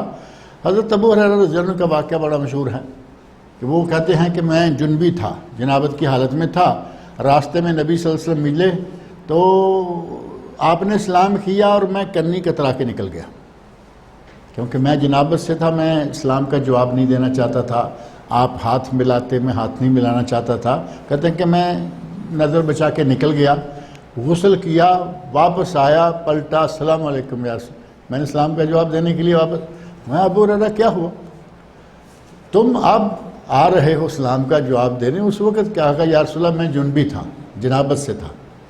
فرمایا ان المومن لا یجنب ان المومن لا ینجس، ابو ہریرہ مومن کبھی نجس نہیں ہوتا، تم اس وقت ہمارے اسلام کا جواب دیتے، مصافحہ کرتے، کوئی ممانعت والی بات نہیں ہے۔ وعن عائشة رضی اللہ تعالی عنہا قالت کان رسول اللہ صلی اللہ علیہ وسلم یذکر اللہ علی کل احیانہ، رواہ مسلم وعلقہ البخاری۔ بخاری میں یہ تعلیقاً ہے، سند کے بغیر، جو معلق بیان حضرت امام بخاری دیا کرتے ہیں، کسی باب کے شروع میں کوئی ہیڈنگ باندھتے ہیں، اس کے نیچے کوئی بات ذکر کر دیتے ہیں، وہ معلق کہلاتی ہے۔ اور امام مسلم رحمۃ اللہ علیہ نے اپنی صحیح میں اس کو پورا بات سند ذکر کیا ہے۔ ام المومنین حضرت عائشہ صدیقہ رضی اللہ عنہ بیان کرتی ہیں کان رسول اللہ صلی اللہ علیہ وسلم یذکر اللہ علی کل احیانہ، نبی صلی اللہ علیہ وسلم ہر وقت اللہ کا ذکر کیا کرتے تھے۔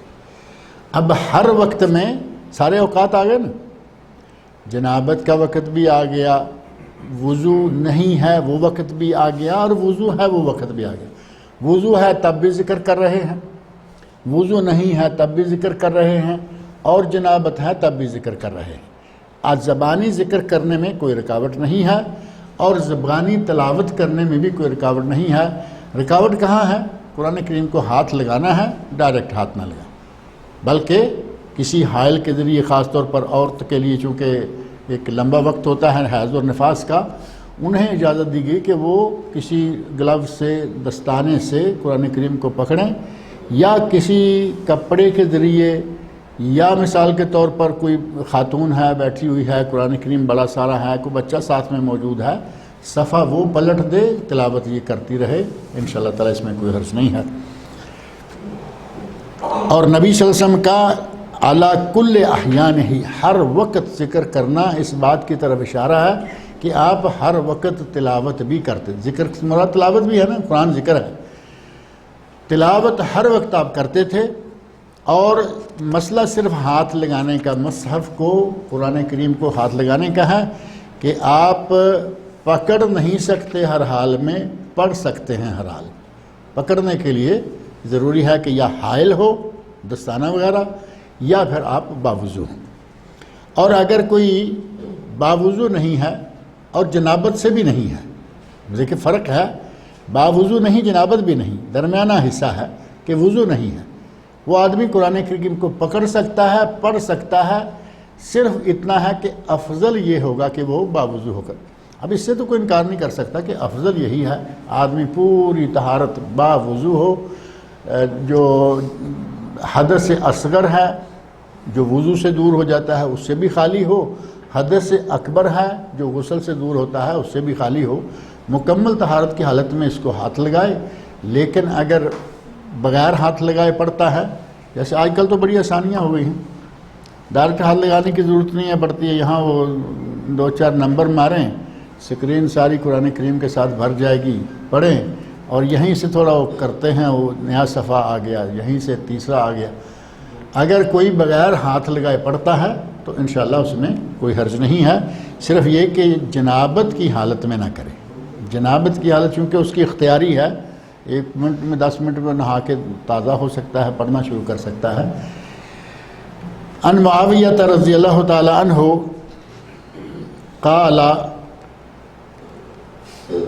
قال رسول اللہ صلی اللہ علیہ وسلم العین وکاء السہ۔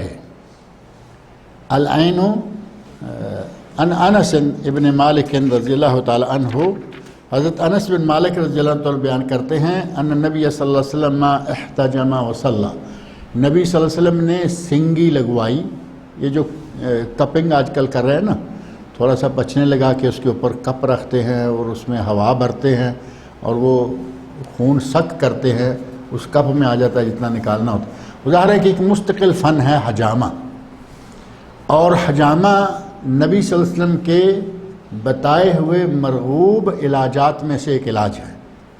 آپ نے فرمایا کہ 2 چیزیں بہترین علاج ہیں، ایک ہے کوی۔ کوی معلوم ہے کس کہتے ہیں؟ یہ جو استری کرتے ہیں نا اس کو کوی کہا جاتا ہے، یہاں مکوا کوی، غسیل کوی۔ اب کبھی کبھی بورڈ پڑھ لیا کریں، یہ جتنی لانڈریز ہیں اس کے اوپر لکھا ہوتا ہے غسیل کوی۔ غسیل یعنی دھوتے ہیں، لانڈری کا کام، اور کوی استری بھی کر کے دیتے ہیں۔ کوی کا معنی آگ کے ساتھ کسی چیز کو سیٹ کرنا، کپڑے کو سیٹ کیا جاتا ہے نا، وہ کوی ہے آگ کے ساتھ۔ اور انسانوں کو کوی کیا کی جاتی ہے؟ کوئی گرم چیز جسم کے کسی حصے پہ لگا کے اس کو تھوڑا جلایا جاتا ہے، دم دینا بھی کہتے ہیں، اور اس کو سنگی لگانا تو نہیں کہتے، یہ داغ دینا، دم لگانا، داغ دینا، یہ الفاظ اس کے لیے استعمال ہوتے ہیں کوی کے لیے، یعنی کچھ کسی زخم پر یا کسی جگہ پر وہ گرم گرم لوہے کا پیس یا کچھ لگاتے ہیں جس سے وہ جگہ جل جاتی ہے، لیکن جس بیماری کے لیے لگایا جاتا ہے بیماری ختم ہو جاتی ہے۔ دوسرا ہے یہ حجامہ، یہ پچھنے لگا کے خون جو ہے وہ نکالا جاتا ہے۔ نبی صلی اللہ علیہ وسلم نے فرمایا کہ یہ دونوں علاج بہت اچھے ہیں، لیکن مجھے کوی پسند نہیں، مجھے کوی پسند نہیں، چونکہ اسے آگ کے ساتھ جلایا جاتا ہے۔ اور ایک حدیث میں نبی صلی اللہ علیہ وسلم نے ارشاد فرمایا لا ينبغي لأحد ان يعذب بالنار الا رب النار، کسی کو یہ لائق نہیں ہے کہ وہ کسی کو آگ کے ذریعے سزا یا عذاب دے، یہ صرف اسی ذات کو لائق ہے جو آگ کی مالک، جو آگ کو بنانے والی ہے، رب النار۔ اور اس میں چونکہ انسان کو آگ کے ذریعے تکلیف دے کر علاج کیا جاتا ہے، فرماتے ہیں یہ مجھے پسند نہیں ہے علاج، لیکن مجھے پسند نہیں، مجھے اس کی بجائے حجامہ پسند ہے۔ حجامہ آپ نے کروایا بھی ہے، کرنے کی ترغیب بھی دی ہے، اور کرنے کے لیے بعض روایات میں حدیث میں آتا ہے کہ کچھ دن مقرر ہیں، 17، 19 اور 21، غالباً یہی 3 تاریخیں ہیں۔ آپ نے فرمایا کہ اگر کوئی 17، 19، 21 ان 3 تاریخوں میں حجامہ کراتا ہے تو وہ اس کے لیے بیماری سے شفا کا سبب ہیں۔ اور یہ 3 تاریخیں حجامہ کروانے کے لیے مخصوص ایک معتبر حدیث میں تاریخیں موجود ہیں، لیکن یہ معنی بھی نہیں ہے کہ اس کے آگے پیچھے جو باقی 27 دن ہیں ان میں نہیں کرا سکتے، ایسا نہیں۔ ایک آدمی کو ایمرجنسی کرانا ہے، آج ہی کرانا ہے، اور آج اتفاق سے کون سی تاریخ ہے؟ 22 تاریخ ہے، تکلیف ہو گئی 22 تاریخ، اب 17 آنے تک انتظار کرے گا؟ کوئی ضروری نہیں ہے، یہ 22 کو کرائے، 23 کو کرائے، 25 کو کرائے۔ اگر کسی نے احتیاطاً، کچھ لوگ ہیں نا احتیاطاً کراتے ہیں کہ بھائی میں حجامہ کرا لوں تو شاید یہ بہتر ہو جائے، نہیں کراؤں تو کوئی بات نہیں، ایسے آدمی کو چاہیے کہ ان 3 دنوں میں سے کسی دن میں کرائے۔ اب نبی صلی اللہ علیہ وسلم صرف نبی ہی نہیں تھے، آپ ڈاکٹر حکیم بھی تھے، آپ دانشور دانا بھی تھے، آپ میں دنیا کی ہر وہ اچھی صفت جو کسی بھی انسان میں ہو سکتی ہے وہ نبی صلی اللہ علیہ وسلم میں موجود تھی۔ تو آپ نے جو یہ 3 دن بتائے، ان 3 دنوں کی بھی یقیناً کوئی وجہ ہے، اور ان وجوہات میں سے کہا جاتا ہے کہ ان 3 دنوں میں چاند کے حوالے سے انسان کے جسم میں جو خون ہے وہ فوار ہوتا ہے۔ فوار سے مراد یہ کہ خون تیز ہوتا ہے، اور تھوڑا سا لگائیں گے تو جلدی نکل آتا ہے، اور جتنا زیادہ فوار ہوگا، اندر پریشر ہوگا، اتنا خون جلدی باہر آئے گا۔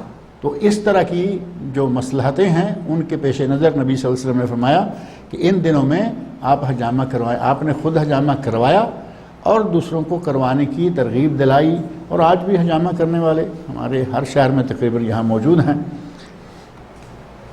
اب مسئلہ یہ ہے کہ حجامہ کروانے سے، چونکہ ہمارا موضوع ہے وضو توڑنے والی چیزیں، کیا حجامہ کروانے سے وضو ٹوٹ جائے گا؟ اب حجامہ کروایا گا گردن کا، کمر کا، سر کا، بازو کا، پاؤں کا، ٹانگ کا، کہیں بھی وہ اگر پچھنے لگا کے کچھ خون نکالا گیا ہے تو کیا اس سے وضو ٹوٹ گیا؟ پہلی اور صحیح تر بات یہ ہے، اور یہ اسی پر جمہور علماء کرام کا فتویٰ بھی ہے، کہ جو سبیلین ہیں وضو کے باب میں، بول اور براز، پیشاب اور پاخانہ، ان دونوں راستوں سے کچھ بھی نکل آئے وضو ٹوٹ گیا۔ پاخانہ کرے وضو ٹوٹ گیا، اگر کسی کو خون جاری ہو جائے پاخانہ سے تو بھی وضو ٹوٹ گیا، کسی نے پیشاب کیا وضو ٹوٹ گیا، اور اگر کسی کا پیشاب کے ذریعے سے، پیشاب کے راستے سے خون آ گیا تو بھی وضو ٹوٹ گیا۔ لیکن اگر جسم کے کسی بھی دوسرے حصے سے خون نکلتا ہے اسے وضو نہیں ٹوٹے گا۔ اگر وضو ٹوٹتا ہوتا تو آپ کے سامنے صحابہ کرام کے کتنے واقعات موجود ہیں، صحیح حدیث میں موجود ہیں۔ ایک صحابی جو کہ نماز پڑھ رہے تھے، نماز کے دوران انہیں تیر لگا تو نماز پڑھتے رہے۔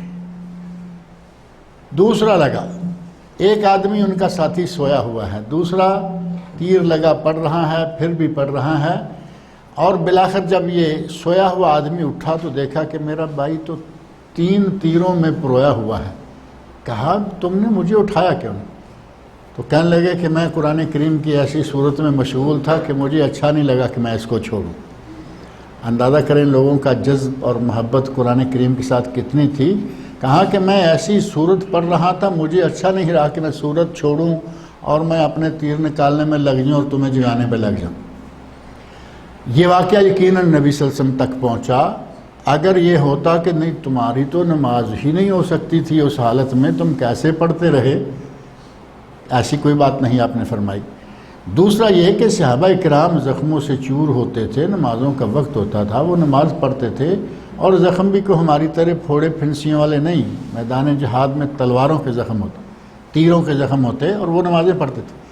خون نکلنے سے وضو نہیں ٹوٹتا۔ اصل بات یہ ہے، ہمارے پاکستان انڈیا میں بڑا زور ہے، ذرا سا مسوڑے سے خون نکلا وضو ٹوٹ گیا، ادھر سے خون نکلا وضو ٹوٹ گیا۔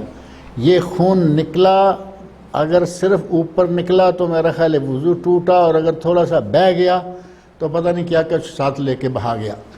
اللہ کے نبی کے صحابی آپ کی زندگی میں زخموں سے چور اور نمازیں پڑھ رہے ہیں، جماعتیں کرا رہے ہیں، ان کے وضو نہیں ٹوٹے، اور ہمارا ایسے ہی خون لگا کے شہید بننے والے لوگ ہیں، ان کے وضو بھی اسی طرح ہی ٹوٹ جاتے ہیں۔ نبی صلی اللہ علیہ وسلم نے سنگی لگوائی اور نماز پڑھی، ولم یتوضا، اور آپ نے وضو نہیں کیا۔ پہلی بات کہ حدیث میں یہ واقعہ موجود ہے۔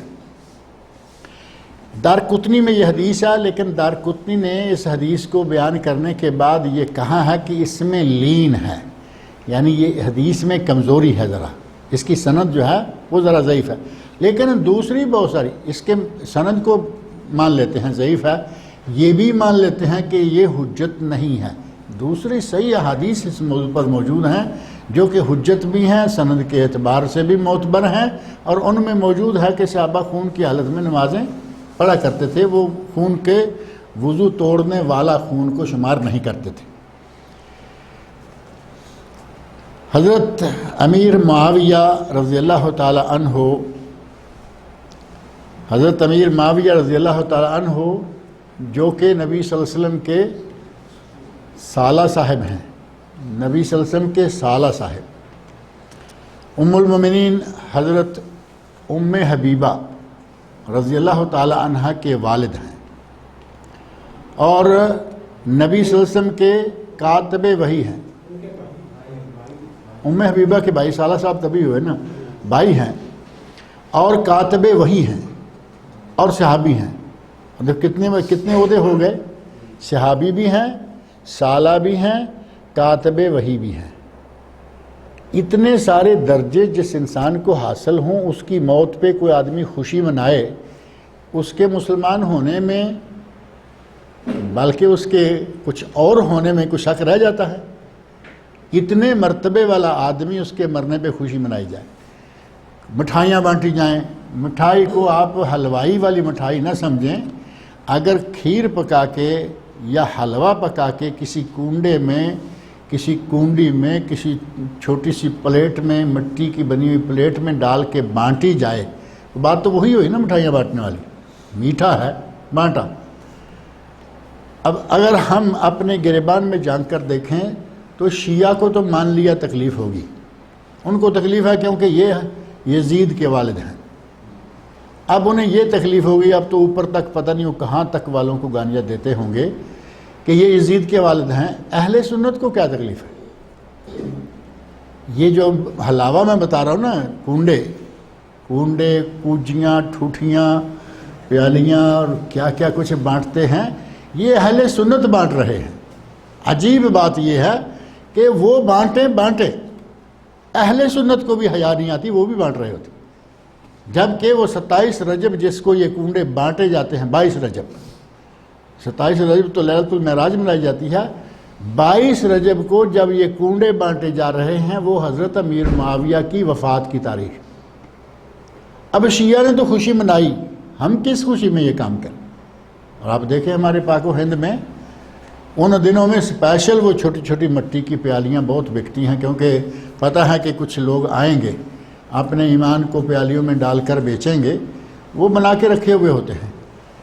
ہمارے مسلمان اہل سنت خاص کر اتنا بھولا گروپ ہے، شیعہ کی مان لیتا ہے، ہندوؤں کی مان لیتا ہے۔ یہ ہماری برسیوں میں اور ہماری ولادتوں پہ جتنا کچھ ہوتا ہے، شادیوں میں بہت کچھ ہندوؤں سے آیا ہوا ہے۔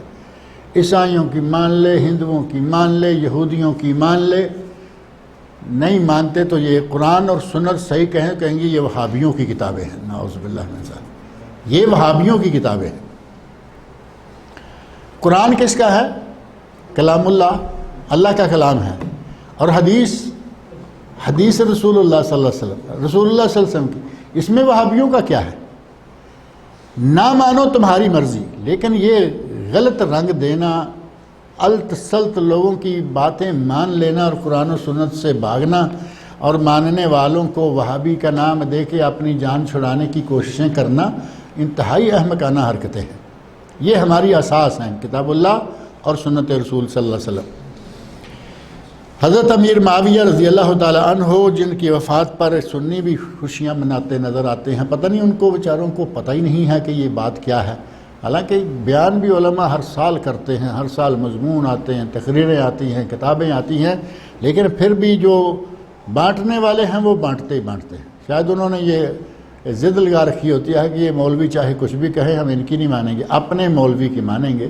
اور وہ مولوی چاہتے ہیں کہ کچھ نہ کچھ ہوتا رہے، کچھ نہ کچھ کھانے کو آتا رہے، کچھ تاریخوں کے حساب سے، کچھ دنوں کے حساب سے وہ مسلسل کچھ نہ کچھ پکواتے رہتے ہیں۔ حضرت امیر معاویہ رضی اللہ تعالیٰ عنہ فرماتے ہیں، قال رسول اللہ صلی اللہ علیہ وسلم، نبی اکرم صلی اللہ علیہ وسلم نے ارشاد فرمایا، العین وکاء السہ، آنکھ دھاگا، ڈوری یا تسمہ ہے جائے پاخانہ کا۔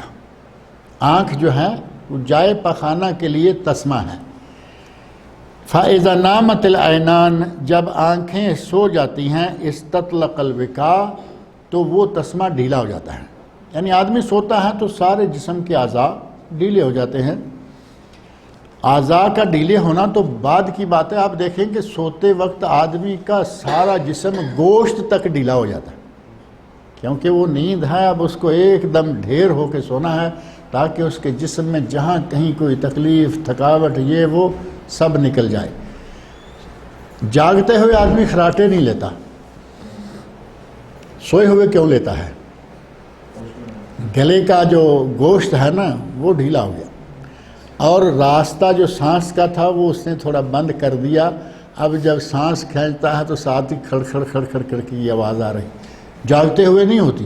لیٹا ہوا ہے جاگ رہا ہے نہیں ہوتی، وہیں لیٹا لیٹا سو گیا، وہیں وہ سانس شروع ہو گیا، کیونکہ اب جسم کے سارے تسمے جو ہیں وہ ڈھیلے ہو گئے۔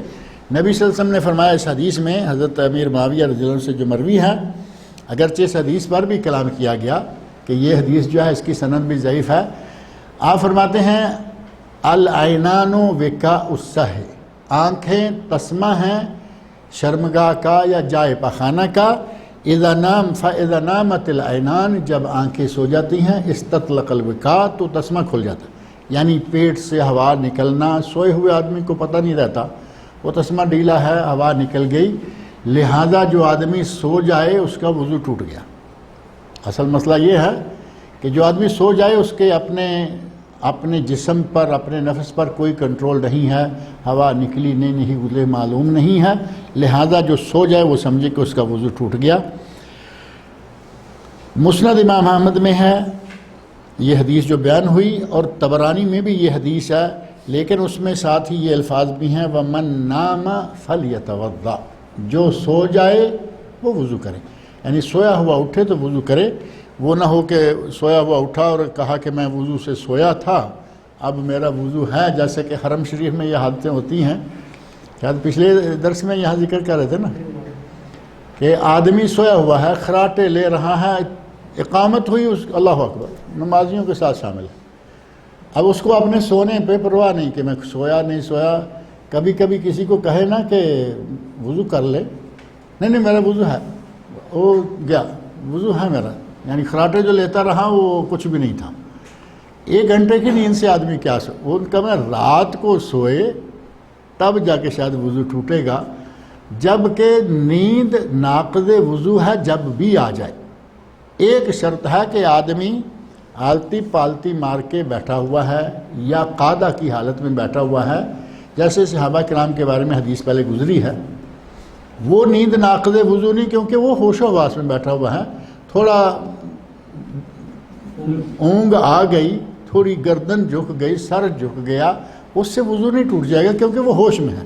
اگر کچھ بھی اس کے دائیں بائیں چھوٹی موٹی حرکت ہوتی ہے تو وہ سمجھ لیتا ہے، حتیٰ کہ بعض لوگ اس حالت میں باتیں سن رہے ہوتے ہیں،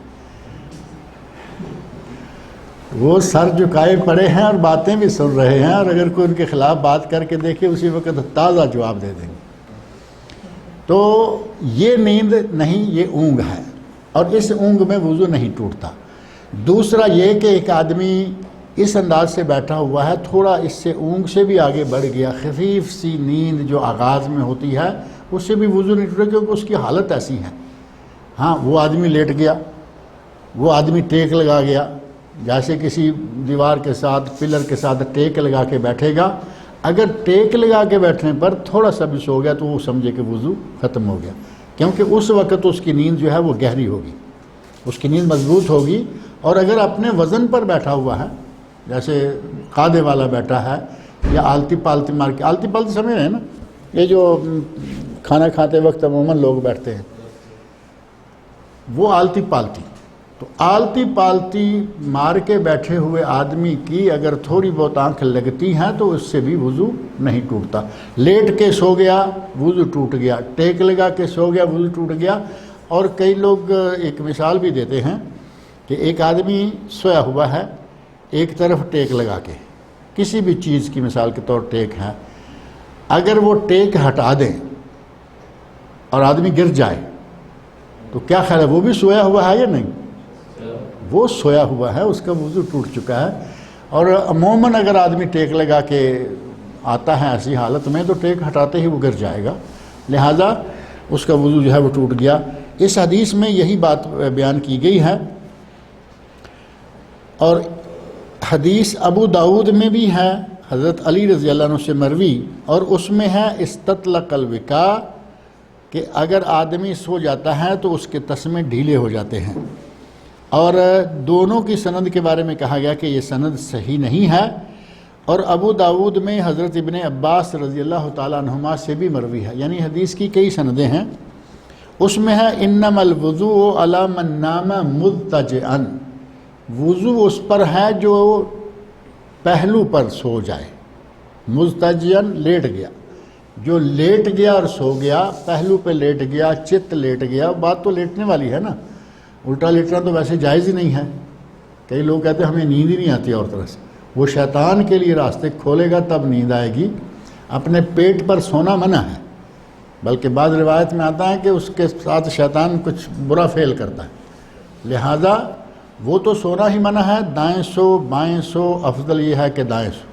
نبی صلی اللہ علیہ وسلم دایاں رخسار دائیں ہاتھ پر رکھ کر دائیں پہلو پہ سویا کرتے تھے۔ مان لیا کہ دوسرا پہلو لے لیا، ٹھیک ہے، چت ہو گئے، ٹھیک ہے، سو گئے لیٹ کر تو وضو ختم ہو گیا۔ یہ ہے انما الوضوء علی من نام مضطجعا، وضو اس پر ہے جو کہ لیٹا ہوا سو جائے، لہذا اس حدیث کو اور بعض دیگر احادیث کو سامنے رکھ کر کہا گیا کہ آدمی ٹیک لگا کے سو جائے یا لیٹ کر سو جائے تو اس کا تھوڑی نیند کے ساتھ بھی وضو ٹوٹ گیا، اور اگر بیٹھا ہوا ہے تو نیند تھوڑی سی یا اونگ، ان دونوں حالتوں میں اس کا وضو نہیں ٹوٹے گا۔ وعن ابن عباس رضی اللہ تعالی عنہما ان نبی صلی اللہ علیہ وسلم قال یاتی احدکم الشیطان فی الصلاۃ، تم میں سے نماز کے دوران کسی کے پاس شیطان آتا ہے، نماز کے دوران شیطان آ جاتا ہے۔ اب آدمی سوچے کہ شیطان کیسے آ جاتا ہے؟ نبی صلی اللہ علیہ وسلم فرماتے ہیں کہ شیطان کو میں دیکھتا ہوں کہ تمہاری صفوں کے درمیان گھستا ہے، جیسے بکری کا چھوٹا بچہ ہوتا ہے تو وہ ہے نا دم ہلاتا ہوا گھستا، آپ فرماتے ہیں کہ میں دیکھ رہا ہوتا ہوں۔ اب کیسے دیکھ رہا ہوتا ہوں؟ آپ جماعت کرا رہے ہیں اور شیطان صفوں میں گھس رہا ہے اور نبی صلی اللہ علیہ وسلم دیکھ رہے ہیں۔ آپ نے ایک دوسری حدیث میں فرمایا کہ اپنی صفیں صحیح رکھا کرو، مل کے کھڑے ہوا کرو، میں جیسے آگے دیکھتا ہوں ویسے پیچھے بھی دیکھتا ہوں نماز کی حالت میں۔ جیسے اب یہ 24 گھنٹے کی حالت نہیں ہے، اس سے کئی لوگوں نے نیا رنگ دے دیا کہ آپ کی ہمیشہ آگے اور پیچھے 4 آنکھیں، نہیں، نماز کے دوران فرمایا کہ میں جیسے آگے دیکھ رہا ہوں تو پیچھے بھی دیکھ رہا ہوں، یعنی اپنی صحابہ کی صفوں کو میں دیکھ لیتا ہوں۔ آپ فرماتے ہیں کہ میں دیکھتا ہوں کہ بکری کے بچے کی طرح وہ شیطان آتا ہے اور آ کے تمہاری صف کے درمیان خالی جگہ پہ گھس جاتا ہے۔ اسی لیے کہا گیا کہ لوگوں کو اپنی جماعت شروع کرانے سے پہلے کہو صفیں صحیح کر لو، سیدھی کر لو، مل کر کھڑے ہو جاؤ، درمیان میں جگہ نہ چھوڑو۔ اور عموماً جو سمجھدار ائمہ ہیں وہ کہتے ہیں لا تترکوا فرجۃ للشیطان، شیطان کے لیے خالی جگہ نہ چھوڑو، کیونکہ وہ خالی جگہ میں تو آ کے ملے گا۔ اب کئی نوجوان یا کئی لوگ ہیں جن کو عادت ہوتی ہے کچھ نہ کچھ نکتہ چھیڑنے کی، وہ کہتے ہیں جی ٹھیک ہے وہ 2 آدمیوں کے درمیان جگہ نہیں ملی، انہوں نے پاؤں سے پاؤں ملایا ہوا ہے تو وہ دونوں پاؤں کے درمیان میں جو جگہ ہے وہاں کھڑا ہو جائے گا۔ بات تو لگتی ہے نا کہ بھائی جگہ ہی اگر کھڑے، اب یہ جو 2 آدمیوں کے درمیان جگہ ہے اس کے اوپر کوئی نہیں، وہ اس کے لیے ہے۔ اب جو ایک ہی آدمی کے 2 پاؤں کے درمیان جگہ ہے اس کے اوپر آدمی ہے۔ جو آدم علیہ السلام کے سامنے نہیں جھکا تھا تمہارے نیچے کیسے آ کے کھڑا ہوگا؟ کبھی غور کر کے دیکھا؟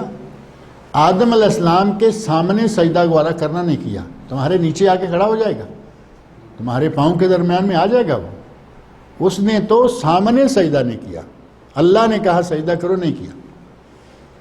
لہذا یہ کہنا کہ وہ پاؤں کے سنٹر میں آ کھڑا ہے، وہ ایسا نہیں، وہ انتہائی متکبر قسم کی شخصیت ہے۔ اللہ کے سامنے کہہ دیا میں اس سے بہتر ہوں، خلقتنی من نار و خلقتہ من طین، یہ مٹی سے بنایا میں آگ سے بنایا، انا خیر منہ، میں اس سے بہتر ہوں۔ وہ ہماری ٹانگوں میں آ کے نہیں کھڑا ہوگا، درمیان کی جگہ میں کھڑا ہوگا۔ اسی لیے نبی سے فرمایا کہ پاؤں کو ملا کے رکھو اپنے ساتھ والے نمازی سے، اور ہماری مشکل یہ ہے کہ پاؤں نہیں ملاتے۔ اب دیکھ کیا عجیب سا ماحول، یہاں عربوں میں تو خاص طور پر یہ ایسے لگتا ہے جیسے سنت ہی نہیں ہے، معلوم ہی نہیں، بہت شاذ و نادر لوگ ہوں گے کہ پاؤں ملائیں تو رہنے دیں، نہیں تو پاؤں ملتے ہی ہٹا لیتے ہیں۔ کبھی کبھی تو یہ شک گزرتا ہے کہ شاید یہ کسی اور نظریے سے ہٹاتے ہیں کہ یہ تو میرا امپلائی ہے اور میرے پاؤں کے ساتھ پاؤں کیوں لگ رہا ہے، لیکن ایسی بات نہیں ہے۔ ان کے یہاں یہ فہم ہی نہیں ہے، یہ بات ہی نہیں ہے کہ پاؤں سے پاؤں ملانا ایک سنت ہے تو لاپرواہی، اول تو ہے نہیں، ہے تو دماغ میں نہیں بیٹھی، یا پھر لاپرواہی کرتے ہیں، بالکل پاؤں سے پاؤں نہیں ملاتے، حالانکہ ہی پاؤں سے پاؤں ملانا چاہیے اور ملانے والے سے ہٹا لیتے ہیں۔ یہاں ہم نے خود کئی مرتبہ دیکھا، نیت کر کے دیکھا کہ اس کے پاؤں کے ساتھ پاؤں لگاتے ہیں، وہ ہٹا لیتے ہیں۔ اور کبھی کبھی ایسا لگتا ہے کہ ننگے پاؤں والا آدمی ہے، جرابوں والے پاؤں والے کے ساتھ پاؤں شاید اس لیے نہیں ملاتا کہ کوئی الرجی، کوئی یہ وہ، ہر طرح سے دیکھا، ننگا رکھ کے ملاؤ نہیں ملاتے، جرابوں والا ملاؤ نہیں ملاتے، جرابوں والے سے جرابوں والا ملاؤ تب بھی نہیں ملاتے۔ پتہ نہیں کیا اتنا ہو گیا۔ اور یہ تو یہاں ہیں، یہاں تعجب ہوتا ہے کیونکہ یہاں الحمدللہ عموماً دینی معاملات بڑے اچھے ہیں، لیکن یہ تعجب والی بات ہے۔ اور ہمارے یہاں کوئی تعجب نہیں، ہمارے یہاں تو چونکہ یہ مسئلہ ہی نہیں بتایا جاتا نا پاؤں سے پاؤں ملانے والا، اور ہمارے یہاں پاؤں سے پاؤں ملانے والا اگر دیکھیں کہ یہ آدمی پاؤں ملانے کی کوشش کر رہا ہے، وہ سمجھ جاتے ہیں یہ وہابی ہوگا، یہ وہابی ہوگا جو ملا رہا ہے، اور وہابی کے ساتھ تو وہ مسافہ کرنے کو تیار نہیں، پاؤں سے پاؤں کہاں لگائیں گے۔ ہمارے مولانا منظور احمد صاحب ہیں، ان کو شیر پنجاب کہا جاتا ہے۔ ایک واقعہ وہ بیان کرتے ہیں، کہتے ہیں کہ ایک کمیونٹی چھوٹی سی تھی، انہوں نے مسجد بنا لی، اپنی چھوٹی سی مسجد بنائی، اور ابھی چھت بھی نہیں ڈالی، دیواریں بھی نہیں اٹھائیں، بس وہ بنیادیں بنائیں اور کوئی تھوڑی تھوڑی دیوار جو ہے، جیسے مومن کہتے ہیں نا کہ کمر تک دیوار بنا دی، ٹانگوں تک بنا دی کہ کوئی عام چھوٹی موٹی چیز اندر داخل نہ ہو، اتنی دیواریں بنائیں۔ انہوں نے نماز شروع کر دی، کہا کہ اب نیچے کی جگہ بن گئی ہے، نماز ہم اپنی مسجد میں پڑھا کریں گے، اور جیسے جیسے بنتی جائے گی الحمدللہ۔ نماز شروع کر دی، نماز پڑھنے لگے۔ کوئی مہمان آیا ہوا تھا کسی کے گھر، وہ بھی مسجد میں آ گیا، وہ خود سارے صحیح نماز پڑھنے والے، صحیح عقیدے والے لوگ تھے، یہ مہمان کہیں باہر سے آ گیا کسی کے یہاں، نماز کا وقت ہوا، مسجد میں چلا گیا۔ مسجد میں اب یہ کھڑا ہوا تو ساتھ والا جو ہے اس نے پاؤں ملایا، اس نے آگے کر لیا، اس نے پھر ملا دیا، اس نے پھر آگے کر دیا۔ اتفاق آتا ہے کہ آگے ساتھ ہی دیوار تھی، ایک دو تین سٹیپ پیچھے کیا، یہ آگے کرتا رہا، اس نے چھلانگ لگائی اور دیوار کے باہر کھڑا ہو کے کہتا ہے اگر اپنے باپ کے ہو تو یہاں بھی آؤ۔ اب یہاں اس کو کون سمجھائے کہ اس کو کس نے اتنا ٹائٹ کر رکھا ہے کہ پاؤں سے پاؤں لگ گیا، تو کہتا ہے تب باپ کے ہو تو یہاں آؤ، مسجد سے باہر چھلانگ لگا کھڑا ہو۔ اللہ کے نبی نے فرمایا کہ شیطان گھس جاتا ہے تمہاری صفوں کے درمیان بکری کے بچے کی طرح، میں اسے آتا ہوں۔ اس کا معنی یہ کہ شیطان نماز کے دوران بھی آ جاتا ہے۔ نبی صلی اللہ علیہ وسلم فرماتے ہیں کہ جب اذان ہوتی ہے تو شیطان گوز مارتا ہوا بھاگ جاتا ہے، گوز مارتا ہوا یعنی اس کی ہوا نکلتی ہوتی ہے اور بھاگ رہا ہوتا ہے، اور جب اذان ختم ہوتی ہے تو پھر لوٹ آتا ہے، پھر اقامت ہوتی ہے تو بھاگ جاتا ہے، اور اقامت ختم ہوتی ہے تو پھر لوٹ آتا ہے۔ تبھی تو آئے گا تو آ کے پاؤں کے درمیان میں کھڑا ہوگا نا، دو نمازیوں کے درمیان، لیکن نمازی کے نیچے نہیں۔ نبی صلی اللہ علیہ وسلم فرماتے ہیں کہ میں دیکھتا ہوں کہ شیطان یاتی احدکم الشیطان فی الصلاۃ، تم میں سے کسی ایک کی نماز کے دوران وہ آتا ہے، فینفخ فی مقعدتہ، اور آ کے اس کی مقعد میں پھونک مارتا ہے، یعنی جائے پخانہ جو ہے وہاں آ کے پھونک مارتا ہے۔ اب نمازی کیا سمجھے گا؟ فَيُخَيَّلُ إِلَيْهِ أَنَّهُ أَحْدَثَ، نمازی کو شک گزرے گا کہ شاید میرا وضو ٹوٹ گیا، ہوا لگی نا تو سمجھے گا کہ میرا تو شاید وضو ٹوٹ گیا۔ وَلَمْ يُحْدِثْ، حالانکہ اس کا وضو نہیں ٹوٹا، اس کے اندر سے ہوا نہیں نکلی، شیطان نے شرارت کی، پھونک ماری، شک دل میں ڈال دیا کہ تمہارا وضو ٹوٹ گیا ہے۔ نبی صلی اللہ علیہ وسلم فرماتے ہیں فَإِذَا وَجَدَ ذَلِكَ، اگر کوئی اس طرح کا دیکھے، اگر کسی کے ساتھ اس طرح کا واقعہ ہو جائے، فَلَا يَنْصَرِفْ، تو وہ نماز چھوڑ کے نہ نکلے کہ میرا وضو ٹوٹ گیا میں جاتا ہوں وضو کر کے آتا ہوں، نہیں، فلا ینصرف، وہ نہ نکلے، حتی یسمع صوتاً او یجد ریحاً. دو شکلیں جو پہلے بھی ذکر کی گئی ہیں کہ یا بدبو آئے یا آواز آئے، ہوا نکلنے کی آواز آئے، ہوا کی بدبو آئے، پھر وہ سمجھے کہ میرا واقعی وضو ٹوٹا ہے اور میں اب وضو کرنے کے لیے جاتا ہوں. اگر یہ دونوں علامتیں نہیں ہیں تو پھر نہ نکلے، پھر سمجھ لے کہ یہ شیطان کی شرارت ہے. شیطان کی شرارت ہے، وہ ہمارے پاس آیا ہے. یہ حدیث حسن درجہ کی ہے اور مسند بزار میں اس کی سند کے ساتھ روایت موجود ہے، اور کہتے ہیں کہ اصلہ فی الصحیحین من عبداللہ ابن زید. اس حدیث کی اصل بخاری اور مسلم میں ہے، جو کہ حضرت عبداللہ بن زید رضی اللہ عنہ سے مروی ہے. ولمسلم عن ابی ہریرہ رضی اللہ عنہ، بخاری اور مسلم میں عبداللہ بن زیاد سے ہے اور صحیح مسلم میں حضرت ابو ہریرہ رضی اللہ عنہ سے. یعنی مسند بزار کی سند پر اگر کوئی کہے بھی نہ حسن درجہ کی ہے، لیکن اگر کوئی کہے بھی کہ ضعیف ہے، یہ ہے وہ ہے، صحیح بخاری مسلم میں بھی یہ بات موجود ہے، اور صحیح مسلم میں ابو ہریرہ رضی اللہ عنہ سے، اور بخاری مسلم میں عبداللہ بن زیاد رضی اللہ عنہ سے.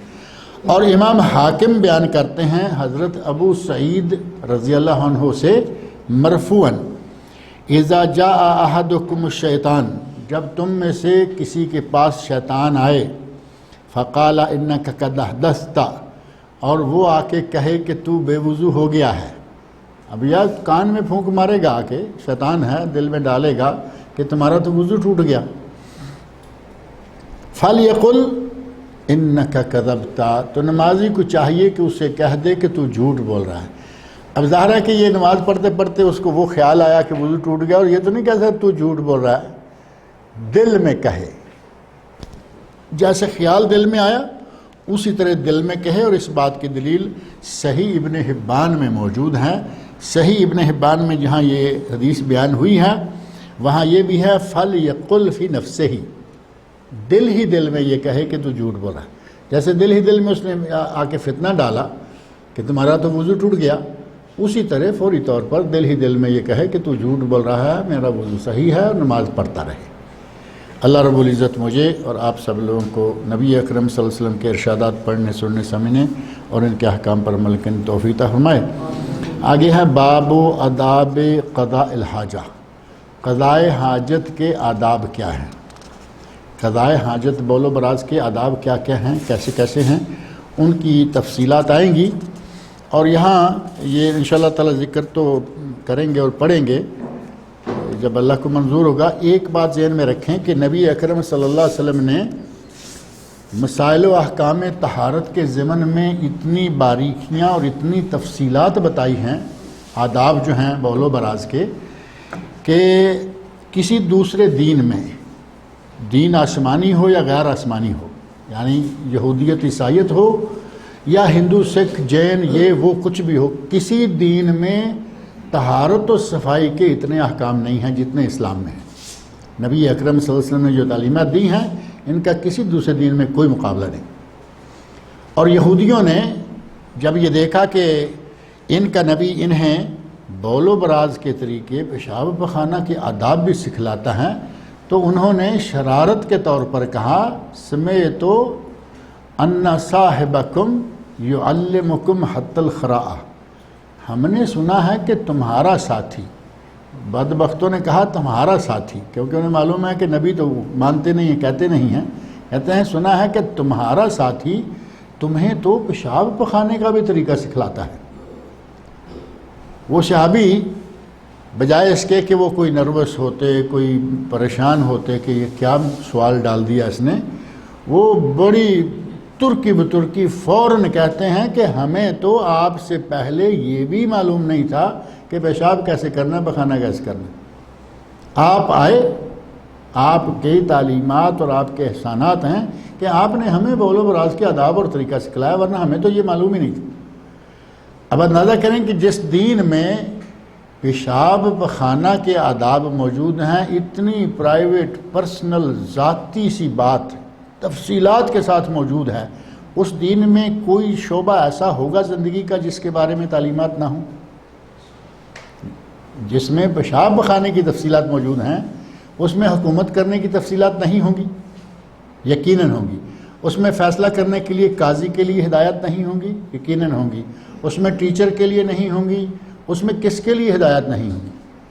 اس میں زندگی گزارنے کا ہر شعبہ، زندگی گزارنے کے لیے ہر لمحہ کے لیے ہدایت موجود ہیں، اور یہی ہے الیوم اکملت لکم دینکم واتممت علیکم نعمتی ورضیت لکم الاسلام دینا۔ اللہ تعالیٰ مجھے اور آپ سب لوگوں کو نیک عمل کی توفیق عطا فرمائے۔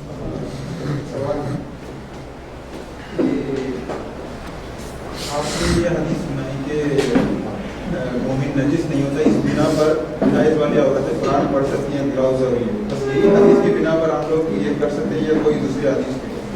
یہ حدیث ہے اور بھی احادیث ہیں، اور یہ دوسری حدیث میں نے سنائی، کان نبی صلی اللہ علیہ وسلم یذکر فی کل احیانہ، کہ نبی صلی اللہ علیہ وسلم ہر حال میں ذکر کرتے رہتے تھے۔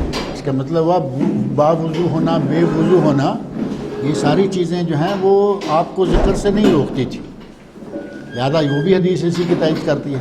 اور یہ کافی تفصیلی مسئلہ ہے، اس کی ہم نے کافی ساری تفصیلات بیان کر رکھی ہیں، وہ موضوع اللہ نے چاہا تو کسی وقت پرنٹ کر کے آپ لوگوں کو مہیا کریں گے کہ بے وضو آدمی قرآن پڑھ سکتا ہے، بے وضو آدمی قرآن پڑھ سکتا ہے۔ ابھی تو میرے خیال ہے برتنوں کی اتنی آواز ہو گئی ہے کہ سوال جواب بھی نہیں ہوں گے۔ چلیے آئندہ سے انشاءاللہ اگلے ہفتہ کو جو درس ہوگا وہ اعلان آپ کو سب کو آتا ہے نا، اعلان کا انتظار کر کے اس کے حساب سے ہو سکتا ہے کہ میں نہ ہوں، لہذا اعلان آئے تو تشریف لائیے، نہ آئے تو لیٹا کرتے تھے دائیں پہلو پر تھوڑا سا، وہ سنت ہے، ثابت ہے، اگر کوئی لیٹتا ہے تو کوئی حرج نہیں، خاص طور پر جو گرمیوں کی چھوٹی راتیں ہوتی ہیں